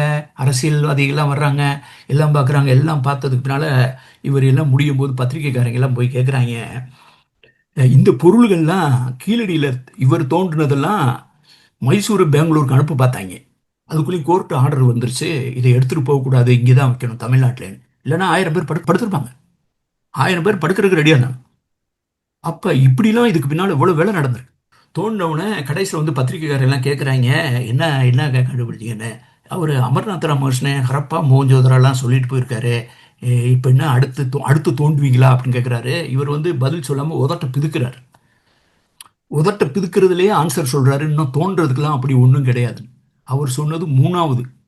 இன்னைக்கு என்ன நடந்துட்டு இருக்கு? 11-12ன்னு போயிட்டு 10-11 போயிட்டு இருக்கு. இது வந்து ஒரு தொடர் அரசியல். அப்போ இந்த அரசியலில் வந்து எதுக்காக ஜான் மார்ஷல் செலவு வச்சோம்? என்னை மாதிரி ஆள்லாம் அந்த வாழ்க்கை முழுவதும் இந்த வாழ்க்கைக்கு நன்றி கடத்த இந்த ஜேஓசி பண்பாட்டின் பயணம் புத்தகம் கிடைக்கிறது. திருவள்ளுவர் சிலை எவ்வளோ முக்கியமோ, வள்ளுவர் கோட்டை எப்படி முக்கியமோ, அது மாதிரி ஒரு முக்கியமான விஷயம்தான் இந்திய வரலாற்றுக்கு ஜான் மார்ஷல். அவர் வந்ததுக்கு பின்னால தான் அலெக்சாண்டர் ரீயே ஆதிச்சநல்லூரை தோன்றதுக்கு அவர் பெர்மிஷன் கொடுத்து தான் தோண்ட வைக்கிறார். 1902 ஜாயின் பண்ணவர். ஆக இங்கே எங்கே போய் பார்த்தாலும் கீழடிக்கு போனீங்கன்னா களம்சை கோ, அது சங்க இலக்கியத்தில் இருக்குது, நாங்கள் கண்டுபிடிக்கல. ஆனால் களம்சை கோ அப்படிங்கிற ஒரு விஷயத்தை முன்னால் வச்சோன்னு இன்னைக்கு போய் கீழடியில் பார்த்தீங்கன்னா களம்சை கோ அப்படின்னு இருக்கு. இன்னைக்கு பொருணை கண்காட்சிக்கு போனீங்கன்னா இது வரைக்கும் பேசப்படாத வன்னி மரத்தை ஒரு முதல்வர் நடுறார். ஆக இது வந்து ஒரு தொடர் அரசியல், ஒரு தொடர் சதி. அப்புறம் தான் பாரதிதாசன் பல்கலைக்கழகத்தில் சில ஆண்டுகளுக்கு முன்னால் ஒரு vice chancellor, sorry I am taking 2 more minutes, Bharathidasan பல்கலைக்கழகத்தில் துணைவேந்தர் வந்து ஒரு ப்ரெஸ் கான்ஃபரன்ஸ் எதை பற்றி, கடல் பற்றி ஆராய்ச்சி பண்ணியிருக்காரு ஒருத்தர், பூம்புகாரை பற்றி ஆராய்ச்சி பண்ணியிருக்கேன்னு ஒருத்தர் சொல்றார். அந்த ஆராய்ச்சி முடிவை பொதுமக்களுக்கு வெளியிடுறதுக்காக ஒரு ஒரு ஒரு வேற கவர்மெண்ட் இருக்கீங்க, கவர்மெண்ட்ல யாருமே அவர் பெர்மிஷன் கேட்கல. இந்த வைஸ் சான்சலரு அவர் வந்து ஒரு ப்ரெஸ் கான்ஃபரன்ஸ் நடத்துறாரு. எந்த ஊர்லயாவது தமிழ்நாட்டில் வைஸ் சான்சலரு கவர்னர்கிட்ட கேட்காம ப்ரெஸ் கான்ஃபரன்ஸ் நடத்துவாரா? இப்போ இன்னைக்கு வரைக்கும் நீங்க என்ன பண்ணிட்டு இருக்கீங்க? அப்ப இன்னைக்கு ஒரு வைஸ் சான்சலர் சொல்லாரு, தமிழ் தாய் வாழ்த்தெல்லாம் முதல்ல பாட மாட்டோம் அப்படின்னாரு. அப்ப அவர் ஒரு ப்ரெஸ் கான்ஃபரன்ஸ் நடத்தி அதில் சொல்றாங்க, நான் பார்த்தேன், அதில் ஒரு 15,000 ஆண்டுகளுக்கு முற்பட்ட ஒரு இன்டர்நேஷ்னல் போர்ட் இருந்ததுக்கான தடயம் கிடைச்சிருக்குன்னு சொல்றாரு. அதை இந்து பத்திரிகையில முக்கா பக்கத்து போடுறாங்க. எதுக்கு இவர் ப்ரெஸ் கான்ஃபரன்ஸ் கூப்பிட்டாரு, இவருக்கும் வரலாறுக்கும் என்ன சம்பந்தம் அப்படின்னு சொல்லி நாங்கள் யோசிச்சுட்டு இருக்கோம். மறுநாள் பத்திரிகையில் வருது, என்ன இவ்வளோ முக்கியத்துவம் கொடுத்துருக்கான் அப்படின்னு போகும்போது பாராட்டுறேன். உடனே அந்த கட்டுரையிலேயே நம்ம செல்வகுமார்கிட்ட ஒப்பீனியன், அவர்லாம் வந்து ஒரு ரியல் ஆய்வாளர், அவர்கிட்ட ஒரு ஒப்பீனியன் கேட்குறாங்க. இவர் இப்படி சொல்றாங்க, இது என்ன நினைக்கிறீங்க? இதெல்லாம் தரவு சார்ந்தது கிடையாதுங்க, அவர் ஏதோ சொல்றாருன்னு அவர் சொல்லிட்டார். அதையும் அந்த கட்டுரையில் போட்டாங்க. ஒரு 15 நாள் சென்று இன்னொரு ஆள் இருக்கார், அவர் வந்து வடநாட்டில் இருக்கக்கூடியதுன்னா ரொம்ப விரும்புவார். அவர் ஒரு பத்திரிகையாளர். எஸ்.ஆர். ராவ் பின்னால் போவார், லோத்தலுக்கு போவார், இங்கே போவார், கடைசியில் வந்து தமிழ் ஒன்றும் இல்லைம்பார். அவர் வேலை பார்த்துக்கிறவர். அவரை விட்டு ஒரு கட்டுரை எழுதுறாங்க. அவர் சொல்றாரு, இந்த தமிழ்நாட்டுக்காரங்களே எப்பயுமே இப்படி தான், திடீர்னு எதையாவது கிளப்பி விடுவாங்க, கிளப்பி விட்டவங்க அவங்க, அதை பெருசுபடுத்தி போட்டவங்க அவங்க, மறுப்பு தெரிவிச்சவங்க அதுங்க. இது மாதிரி தான் இந்த கீழடி ஆதிச்சநல்லூர் அப்படிங்கிறது. நல்ல வேலை தப்பிச்சிட்டோம். நான் வந்து ரொம்ப நம்பிக்கையாக இருக்கேன். கீழடியும் இந்த பொருணை பண்பாடும் தொடர்ந்து பேசப்படும். நீங்கள் ரிப்போர்ட்டை விடுங்க, ரிப்போர்ட்டை மறைச்சு பாருங்க, உண்மையை எப்போதையுமே மறைக்க முடியாது. ஜான் மார்ஷல் மாதிரி ஒருத்தன் பிறப்பான், இந்த உண்மையை பேசுவான். இதை பற்றி வேற ஒன்றும் சொல்றதுக்கு இல்லை. அதனால தான் நான் அந்த டீட்டெயிலை விட இந்த அரசியலை பற்றி பேசுகிறேன். ரொம்ப நன்றி. ரொம்ப நன்றி, நீங்க வந்து இந்த கருத்துக்களை பகிர்ந்துக்கிறதுக்கு. இது மக்களுக்கு எல்லாம் ஏற்கனவே போன செய்திகள் தான். ரொம்ப ரொம்ப நன்றி நீங்க பரிமாறினதுக்கு. ஐயா மனசுல இருந்து நிறைய பேசியிருக்காருன்னு நினைக்கிறேன். சில கேள்விகள் எப்போதுமே வந்து இந்த முகநூல்ல வந்து இருக்கும் ஐயா. ஏன் வந்து நம்ம கீழடி அல்லது ஆதிச்சநல்லூர் பத்தி மட்டுமே பேசிட்டு இருக்கோம், அதுக்கப்புறம் நிறைய கண்டுபிடிச்சிருக்காங்க, ஏன் அதெல்லாம் பேசல அப்படின்னு கேட்பாங்க. ஸோ அதற்கு பதிலா வந்து ஐயாவோட இந்த உரையை வந்து நான் நினைச்சுக்கிறேன். லைக் வந்து பின்னணியில வந்து எவ்வளவு தடங்கல்கள், எவ்வளவு பிரச்சனைகள் இருந்திருக்கு அப்படின்றத வந்து நிச்சயமா வந்து புரிஞ்சுக்க முடியுது. ஒரு சில அது மட்டும் கிடையாது. நீங்க ஒன்று கவனிச்சு பார்த்தீங்கன்னா, திடீர்னு வந்து அடிக்கடி நியூஸ்ல வரும், நீங்க முகநூல்ல பார்ப்பீங்க, கீழடியை முந்திய அப்படின்னு போடுவான். இங்க எவனாவது போடும்போது சிந்துவெளியை முட்டி தூக்கிய சிவகலை அப்படிமா. இப்போ எனக்கு வந்து சிவகலையில ஏதாவது நல்லது கிடைச்சாலும் எனக்கு சந்தோஷமா இருக்கும், கொற்கையில கிடைச்சாலும் சந்தோஷமா இருக்கும்.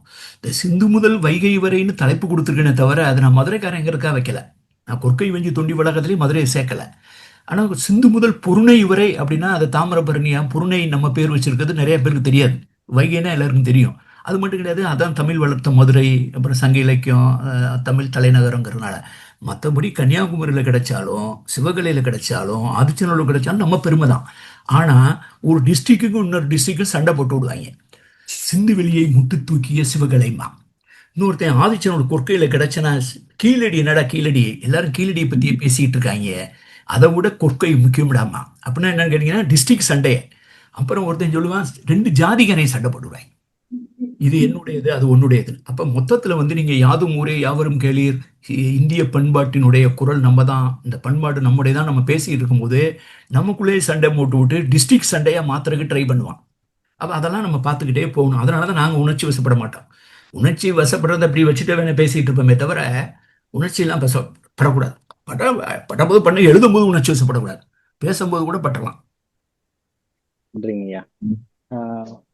முதல் கேள்வி அரசு ஐயாவிடமிருந்து என்ன கேட்டிருக்காருன்னா, கீழடி குடியிருப்புகள் ஒரு காலகட்டத்தை சேர்ந்ததா அல்லது பல நூற்றாண்டுகளாக மக்கள் வாழ்ந்திருக்க கூடுமா?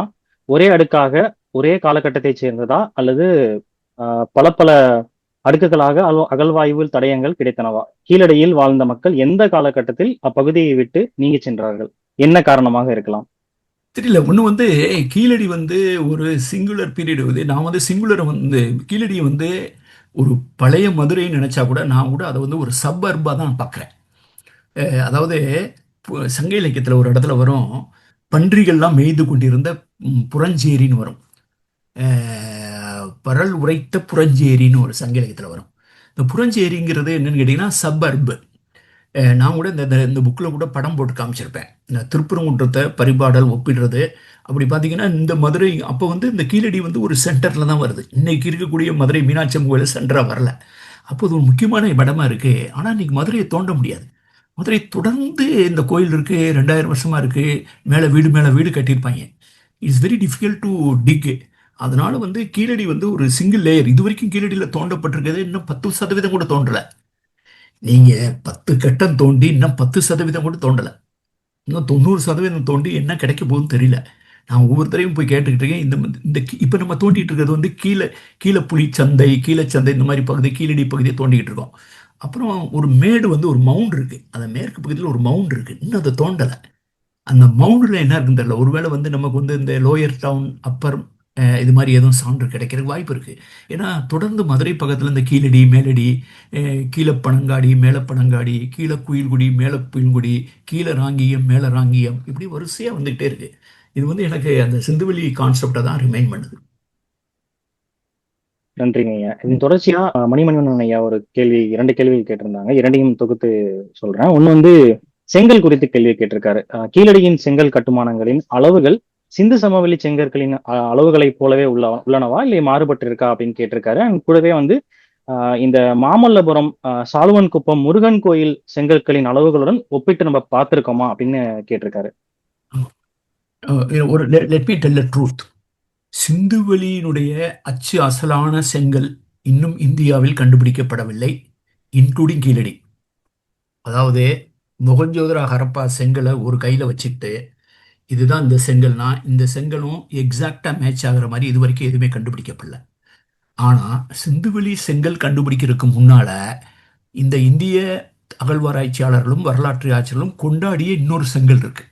அது என்னன்னு கேட்டிங்கன்னா, அதை நான் அந்த புத்தகத்தில் எழுதியிருப்பேன், அந்த ஒரு டேபிள் மாதிரி கூட போட்டிருப்பேன், இந்த அளவீடெல்லாம்.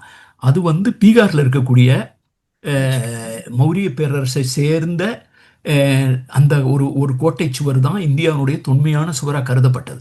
ஆனால் அந்த சிந்துவெளி செங்கலையும் கங்கை செம்மவெளி செங்கலையும் நீங்கள் ஒப்பிட்டீங்கன்னா கீழடி செங்கல் மோர் க்ளோசர் டு சிந்துவெளி செங்கல் அளவுனால. ஆனால் டிஸ்டன்ஸு அதான் சொல்லும் பார்த்தீங்களா, வடிவேல் சொன்ன மாதிரி டிஸ்டன்ஸ் தாண்டா ஜாஸ்தியாக இருக்குன்னு சொன்னால, அந்த மாதிரி கிடையாது. தூரம் என்பது வேறு, இடைவெளி என்பது வேறு. நான் நிறையா சொல்லுவேன்.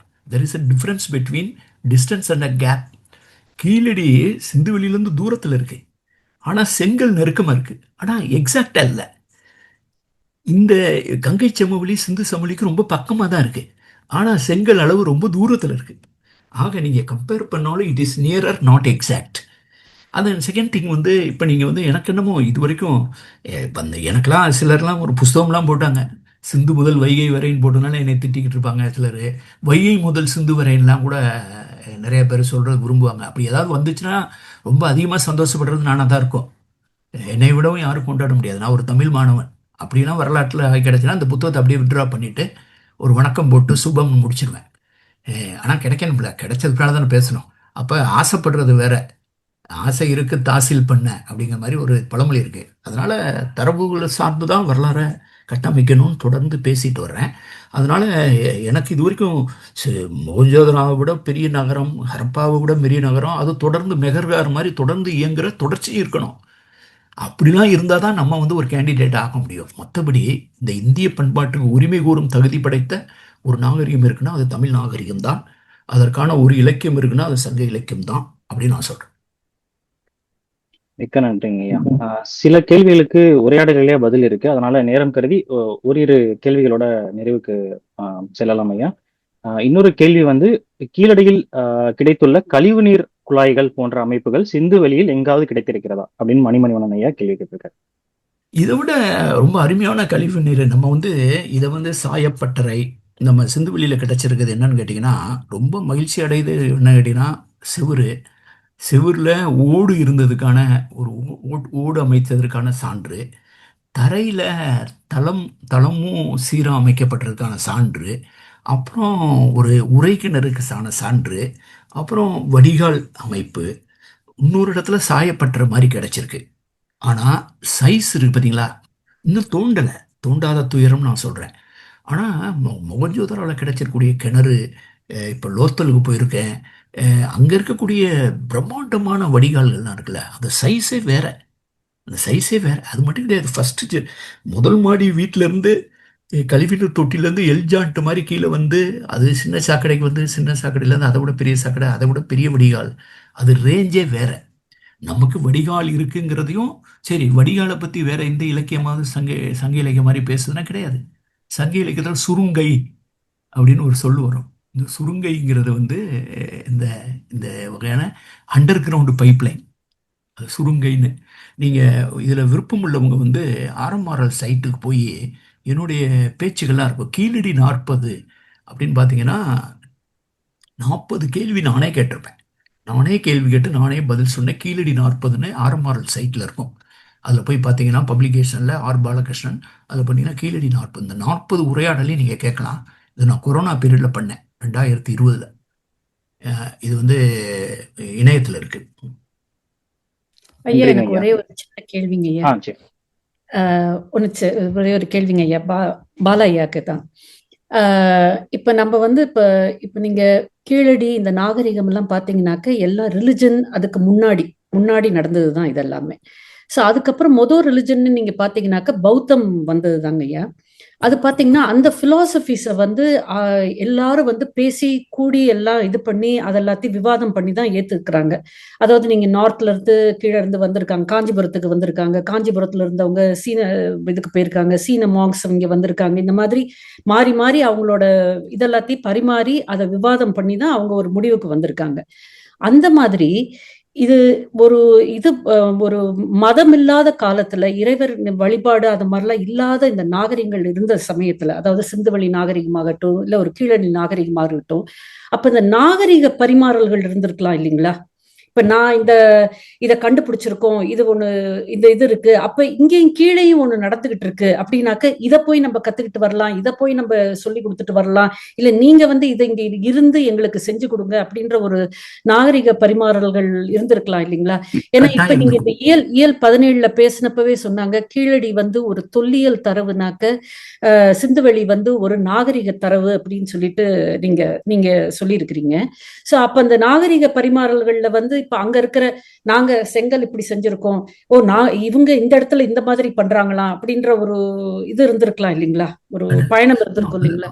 அதுக்கு பேர் வந்து கல்ச்சுரல் கான்டாக்ட். நீங்க வந்து சிந்துவெளியில வியாபாரம் பண்ணவன் தேக்கு மரத்தை சுமேரியாவுக்கு அனுப்பிச்சிருக்கான். தேக்கு மரம் எங்க கிடைச்சது? தென்னிந்தியாவிலையும் குஜராத்தினுடைய தென்பகுதி, மகாராஷ்டிரம், தென்னிந்தியா முழுவதும் கிடைக்கும், வட இந்தியாவில் கிடைக்காது. அப்போ எப்படி அவங்களுக்கு தேக்கு மரத்தை சோர்ஸ் பண்ணா? அவன் சங்கு வளையல் அனுப்புகிறான். சங்கு வளையத்தில் குஜராத்லேயும் பண்ணியிருக்காங்க, தமிழ்நாடு ஃபுல்லாக சங்கு வளையல் பண்ணியிருக்காங்க. அப்போ அது சோர்ஸ் இங்கே தானே.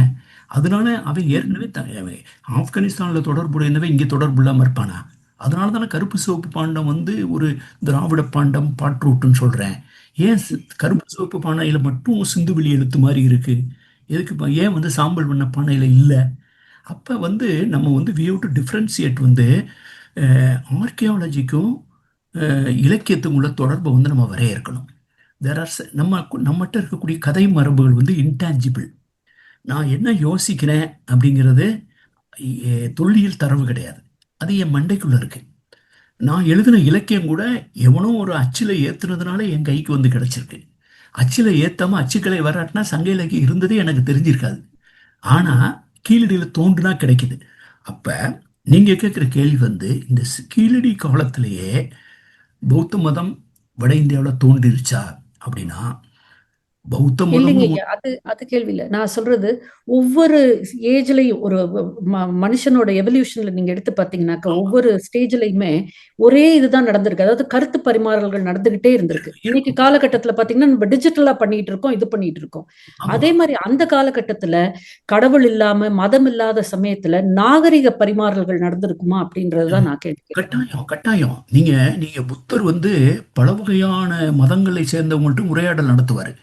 வைதிக மரபை சேர்ந்தவங்கள்ட்ட பேசுவார், சாக்கிய மதங்களை பிறந்து பேசுவார். அப்பயே வந்து ஒரு வகையான ஏத்திஸ்டே இருக்கிறாங்க. ஒரு எந்த கடவுள் நம்பிக்கை மரபு நம்பிக்கை அற்றவர்களும் வாழ்ந்த காலத்தை அவங்களையும் புத்தர் சந்திக்கிறார். அப்ப ஒரு கருத்து பரிமாற்றம் இருக்கும். ஆனா என்னுடைய சிஸ்டத்துக்குள்ள நான் எதை எதை நான் அக்செப்ட் பண்றேன் அப்படிங்கிறது என் கையில தானே இருக்கு. நான் எதுக்கு இன்னைக்கு ஜல்லிக்கட்டு விளையாண்டுக்கிட்டு இருக்கேன்? ஜல்லிக்கட்டுனால ஏதாவது கிடைக்குதா? முல்லைக்கல்லியில சொல்றான், காளமாட்டை அடக்கணும்னு தான் நான் கல்யாணம் பண்ணுவேன் அப்படின்னு அவ சொல்றா. காளமாட்டை அடக்கணும்னு தான் கல்யாணம் பண்ணி கொடுப்பேன்னு ஒருத்தன் சொல்றான். இப்போ நீங்க மெரினாவில் போய் நின்று போராட்டம் பண்ணவன், ஐடியில் வேலை பார்க்குறவன், இன்னைக்கு பொண்ணு கொடுத்தா கட்டவா போறான்? அப்புறம் ஏன் அலங்காநல்லூர் நடத்துறாங்க? அப்ப நமக்கு நெருக்கமான ஒண்ணு நம்ம விட்டு கொடுக்காம இருக்கோம். அப்படின்னா நான் கீழடியில் வந்து இன்னும் உங்களுக்கு இன்னொரு விஷயம் சொல்றேன்.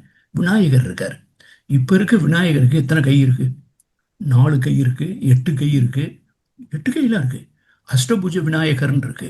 ஆனா இந்தியாவுல 7ஆம் நூற்றாண்டு, 6ஆம் நூற்றாண்டு, 7ஆம் நூற்றாண்டுக்கு முற்பட்ட எந்த விநாயகருக்கும் 2 கைக்கு மேல கிடையாது. ஓசியான் ராஜஸ்தான், ஒரிசாவில், தமிழ்நாட்டில் பிள்ளையார்பட்டி மட்டும். வாதாபி கொண்ட கணபதிலாம் அதுக்கு பின்னால. பிள்ளையார்பட்டியில் இருக்கக்கூடிய ஒரு கணபதிக்கு, கணேசருக்கு வந்து 2 கை தான். அதை என்னென்னமோ பணம்லாம் போட்டு அது மேல எல்லாம் பூசியிருப்பானுங்க. ஆக வந்து கடவுள் அப்படிங்கிற கான்செப்ட் வந்து சிவகாசிக்காரன் பிரிண்ட் பண்ணதுக்கு பின்னால நிறைய கடவுளுக்கு நிறைய கை வந்துச்சு. அப்ப இது காலந்தோறும் கை கூடிக்கிட்டே போகும். கால் கூடும், ஆயுதங்கள்லாம் கூடும். இப்போ வந்து டிஜிட்டல் ஏஜ் வந்ததுனால ஏவுகணை எல்லாம் விடுவாங்க, ராக்கெட் விடுவாங்க. இந்த வில்லு அம்பு மட்டும்தான் இருந்தது. அப்புறம் இன்னும் கொஞ்ச நாள் பட்டன் அமைக்கி அது பண்ணுவார். இப்போ இன்டர்நெட் இருந்துச்சுங்கிறான். குருட்சேத்திரத்தை இன்டர்நெட்டில் பார்த்தாங்கிறான். ரியல் டைம் நேர்முக வர்ணனை பண்ணாருங்கிறாங்க. அதனால காலத்தோறும் இருக்கும். ஆனால் இன்னைக்கு பாருங்க, மதுரை காஞ்சியிலேயே சொல்கிறான், மதுரைக்காரனே பெருமையாக சொல்கிறான். ஒரு சைடு பார்ப்பனர்கள் அந்தனரில் ஒரு மாதிரி கிண்டல் அடிச்சும் பேசுகிறான். ஆனால் மதுரைக்காரன் என்ன சொல்கிறான், சோழர்களுடைய பகுதியிலையும் சேரர்கள் பகுதியிலையும் சேவல் கோவிதாண்ட மக்கள் முழிப்பாங்க. ஆனால் மதுரைக்காரங்க வேதம் ஓதுற சத்தத்தை கேட்டு முழிப்பாங்கன்னு எழுதியிருக்கான் மதுரை காஞ்சியில். அப்படின்னா அப்பயே எல்லாம் வந்துடுது, வைதிகம் வந்துடுது. பள்ளியாக சாலை முதுகுடுப்பி பெருதுளி இருக்கான். ஆரியப்படை கடந்த நெடுஞ்செலி, ஆரியப்படை கடந்த நெடுஞ்செலியன் பேசுகிற அரசியல் நானும் நீங்களும் பேசுகிற அரசியல். நான் அதனால் ஒரு உரையில் சொல்லியிருப்பேன், தலையானங்காலத்து நெடுஞ்செலியனும் பள்ளியாக சாலை முதுகுடுப்பி பெருவழுதியும் தேர்தல் நண்டு, ஆரியப்படை கடந்த நெடுஞ்செலியனும் தேர்தல் நண்டா, எனது ஓட்டு ஆரியப்படை கடந்த நெடுஞ்செலியனுக்கே. பள்ளியாக சாலை முதுகுடி பெருவழுதிக்கு நான் ஓட்டு போட மாட்டேன். அது ஏன்னா அதான் என்னுடைய பண்பாட்டு அரசியல். அப்பயே எல்லா புறத்தாக்கங்களும் வந்துருது. அதனாலதான் நான் சிலப்பதிகாரம் வந்து சமணத்தாக்கம், பௌத்த தாக்கம். இந்த பேர்ல நீங்க பாருங்க, ஆதன் அந்துவன்லாம் இருக்கும். இந்த திசன், குவிரன் இதெல்லாம் நிறைய வந்து சமண பேர்கள், வட இந்திய பேர்கள். அதனால வட இந்தியாவுக்கு தொடர்பு இல்லாமல் இருந்ததெல்லாம் சொல்ல முடியாது. கார்லீனியன் பீட்ஸ் எங்க இருந்து வந்துச்சு? கீழடிக்கு குஜராத்ல தான் வந்துச்சு. கொடுமணல் பக்கத்துல எப்படி லேபிஸ்ல சொல்லி கிடைச்சது? ஆப்கானிஸ்தான்ல தான் வந்துச்சு. இப்ப நமக்கு நல்லா வெளித்தொடர்பு இருந்தது. நன்றிங்க ஐயா. நேரம் சரியான நேரத்துக்கு வந்திருக்கோம். இறுதியா ஒரே ஒரு தகவல் மட்டும் சொல்லணும்னு நினைச்சீங்க. இந்த கார்னிலியன் பீட்ஸ் சொல்லும் பொழுது நான் சில தகவல்கள் எல்லாம் பார்த்துக்கிட்டு இருந்தேங்க. அந்த கார்னிலியன் பீட்ஸ்ல வந்து கார்னிலியன் சூது பவளம்னு சொல்றது அதுதானங்க ஐயா? ஆமா, லேப்புஸ்ல சொல்லி வந்து நீலமணிக்கல் இருக்கு. அது நீலமணிக்கல். கார்லினியன் பீட்ஸ் வந்து சூதுபவளக்கல் மாதிரி. ஏன்னா சுபத்ரா மேம் ஒரு கொஸ்டின் கேட்டிருந்தாங்க, நமக்கு வந்து பண்பாட்டு தொடர்புகள் நம்ம வந்து ஏதாவது கத்துட்டு இருந்திருப்போமா அப்படின்னு சொல்லிட்டு. இந்த கீழடியில 2019 கிடைச்ச அந்த ஒரு சென்டிமீட்டர் அளவுள்ள அந்த ஒரு கார்னிலியன் பீட்ஸ்ல பன்றி உருவம் வந்து செதுக்கி இருப்பாங்க. அது ரோமன்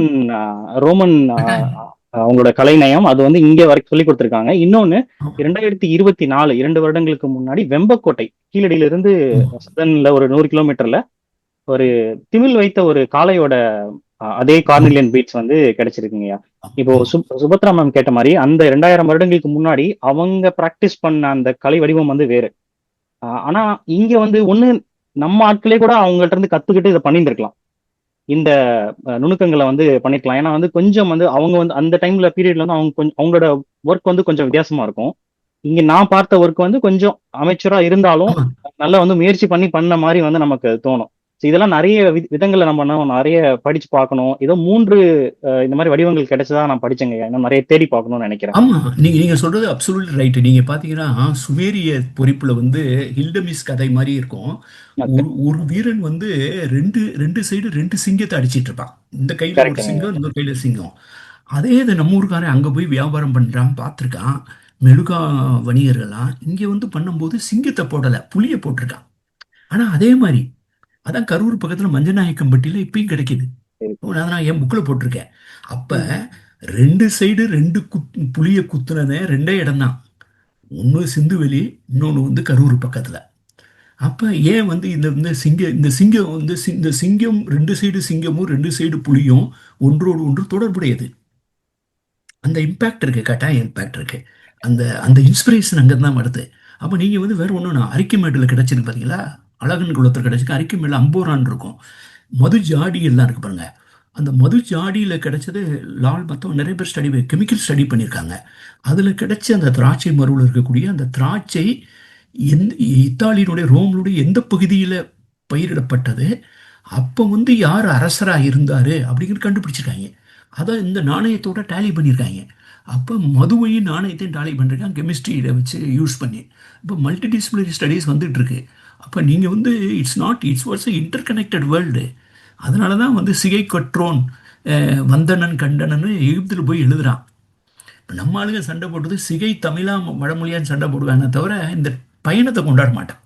பயணம் தான் ரொம்ப முக்கியம். மிக்க நன்றிங்க ஐயா. நாங்களும் வந்து கீழடி ரிப்போர்ட்டுக்காக ரொம்பவே காத்திருக்கோம். தற்சமயம் வந்து 2 மணி நேரம் நம்ம வந்து உரையாடி இருக்கோம். சரியான நேரத்துக்கு வந்திருக்கோம்னு நினைக்கிறேன். மணிவண்ணன் ஐயா அவர்களை நன்றி உரை வழங்க அழைக்கிறேன். நன்றி நாகா. இந்த நன்றி உரை வந்து வெறும் சடங்கு மட்டும் இல்லை. ஏன்னா இந்த மாதிரியான ஒரு தொடர் இத்தனை வாரங்களுக்கு தொடர்ந்து பண்றது வந்து சாதாரணமான செயல் இல்லை. அதை வந்து நிறைய பேர் ஒவ்வொரு வாரமும் தொடர்ந்து செஞ்சிட்டு இருக்கிறாங்க. அதனால அவங்களுக்கு வந்து நம்முடைய எல்லார் சார்பிலும் மிக்க நன்றி சொல்ல கடமைப்பட்டிருக்கிறோம். தமிழ்த்தாய் வாழ்த்து மிகச்சிறப்பாக செய்த திருமிகு ஸ்ரீதேவி அவர்களுக்கு, வரவேற்புரையை ஒவ்வொரு வாரமும் ஏதாவது ஒரு பொடி வைத்து பேசும் முனைவர் அரசு செல்லையா அவர்களுக்கும் நன்றி. சென்ற வார திறனாய்வை சிறப்பாக மீள்பார்வை செய்த திருமிகு மேகலா ராமமூர்த்தி அவர்களுக்கு மிக்க நன்றி. ஒரு பேராசிரியைக்கே உரிய ஒரு நாகரிகத்தோடு அவர் மிகச்சிறப்பாக அதை செய்தார். இந்த வார திறனாய்வாளரை அறிமுகம் செய்த திருமிகு சுபத்ரா அவர்களுக்கும் நன்றி. நிகழ்ச்சியை தொகுத்து வழங்கி கொண்டிருக்கும் நாகராஜன் அவர்களுக்கு மிக்க நன்றி. அவர் அதை மட்டும் செய்யவில்லை, இன்னும் நிறைய வேலைகளையும் செய்து கொண்டிருக்கிறார். இந்த வார திறனாய்வாளர் திருமிகு கரு மாணிக்க வாசகம் தமிழ் பள்ளி தொண்டுகளுக்கு மீது மட்டுமில்லாமல் இது போன்ற தமிழ் தொடர்பான கூட்டங்களும் அவர் கலந்து கொண்டு அவர் தன்னுடைய கருத்துக்களை பகிர்வது மிக்க வரவேற்புக்குரிய ஒன்று. இயல் 17 ஆதிச்சநல்லூரும் கீழடியும் தொப்புள்கொடி என்ற தலைப்பை பற்றி மிகச் சிறப்பாகவே அவர் திறனாய்வு செய்திருக்கிறார். உரையாடலில் கலந்து கொண்ட அனைத்து உறுப்பினர்களுக்கும் நன்றி. நூலாசிரியர் பாலகிருஷ்ணன் இம்முறை உணர்ச்சி வசப்பட்டு இதன் பின்னால் இருக்கும் அரசியலை பற்றி மிகவும் ஆழமாகவே குறிப்பிட்டார். அதற்கு மிகவும் நன்றி. இது நிரந்தர பதிவாகவும் இருக்கும். கணினி ஒருங்கிணைப்பு ஸ்ரீதேவி அவர்களுக்கும், யூடியூப் மேலாண்மை நாகா அவர்களுக்கும், எண்ணிம விளம்பர அறிவிப்பு செய்தரும் நாகா அறிவுக்கும் மிக்க நன்றி. வலைத்தள மேலாண்மை செய்தும் சுவர்ணா சூர்யா அவர்களுக்கும் மிக்க நன்றி. அடுத்த வார திறனாய்வாளர் திருமிகு அருணன் இயல் 16 உருளும் பகடைகள் என்ற தலைப்பை பற்றி திறனாய்வு செய்ய இருக்கிறார். அடுத்த கூட்டத்தில் பார்க்கும் வரை உங்களிடமிருந்து விடைபெறுவது மணிவண்ணன். நன்றி.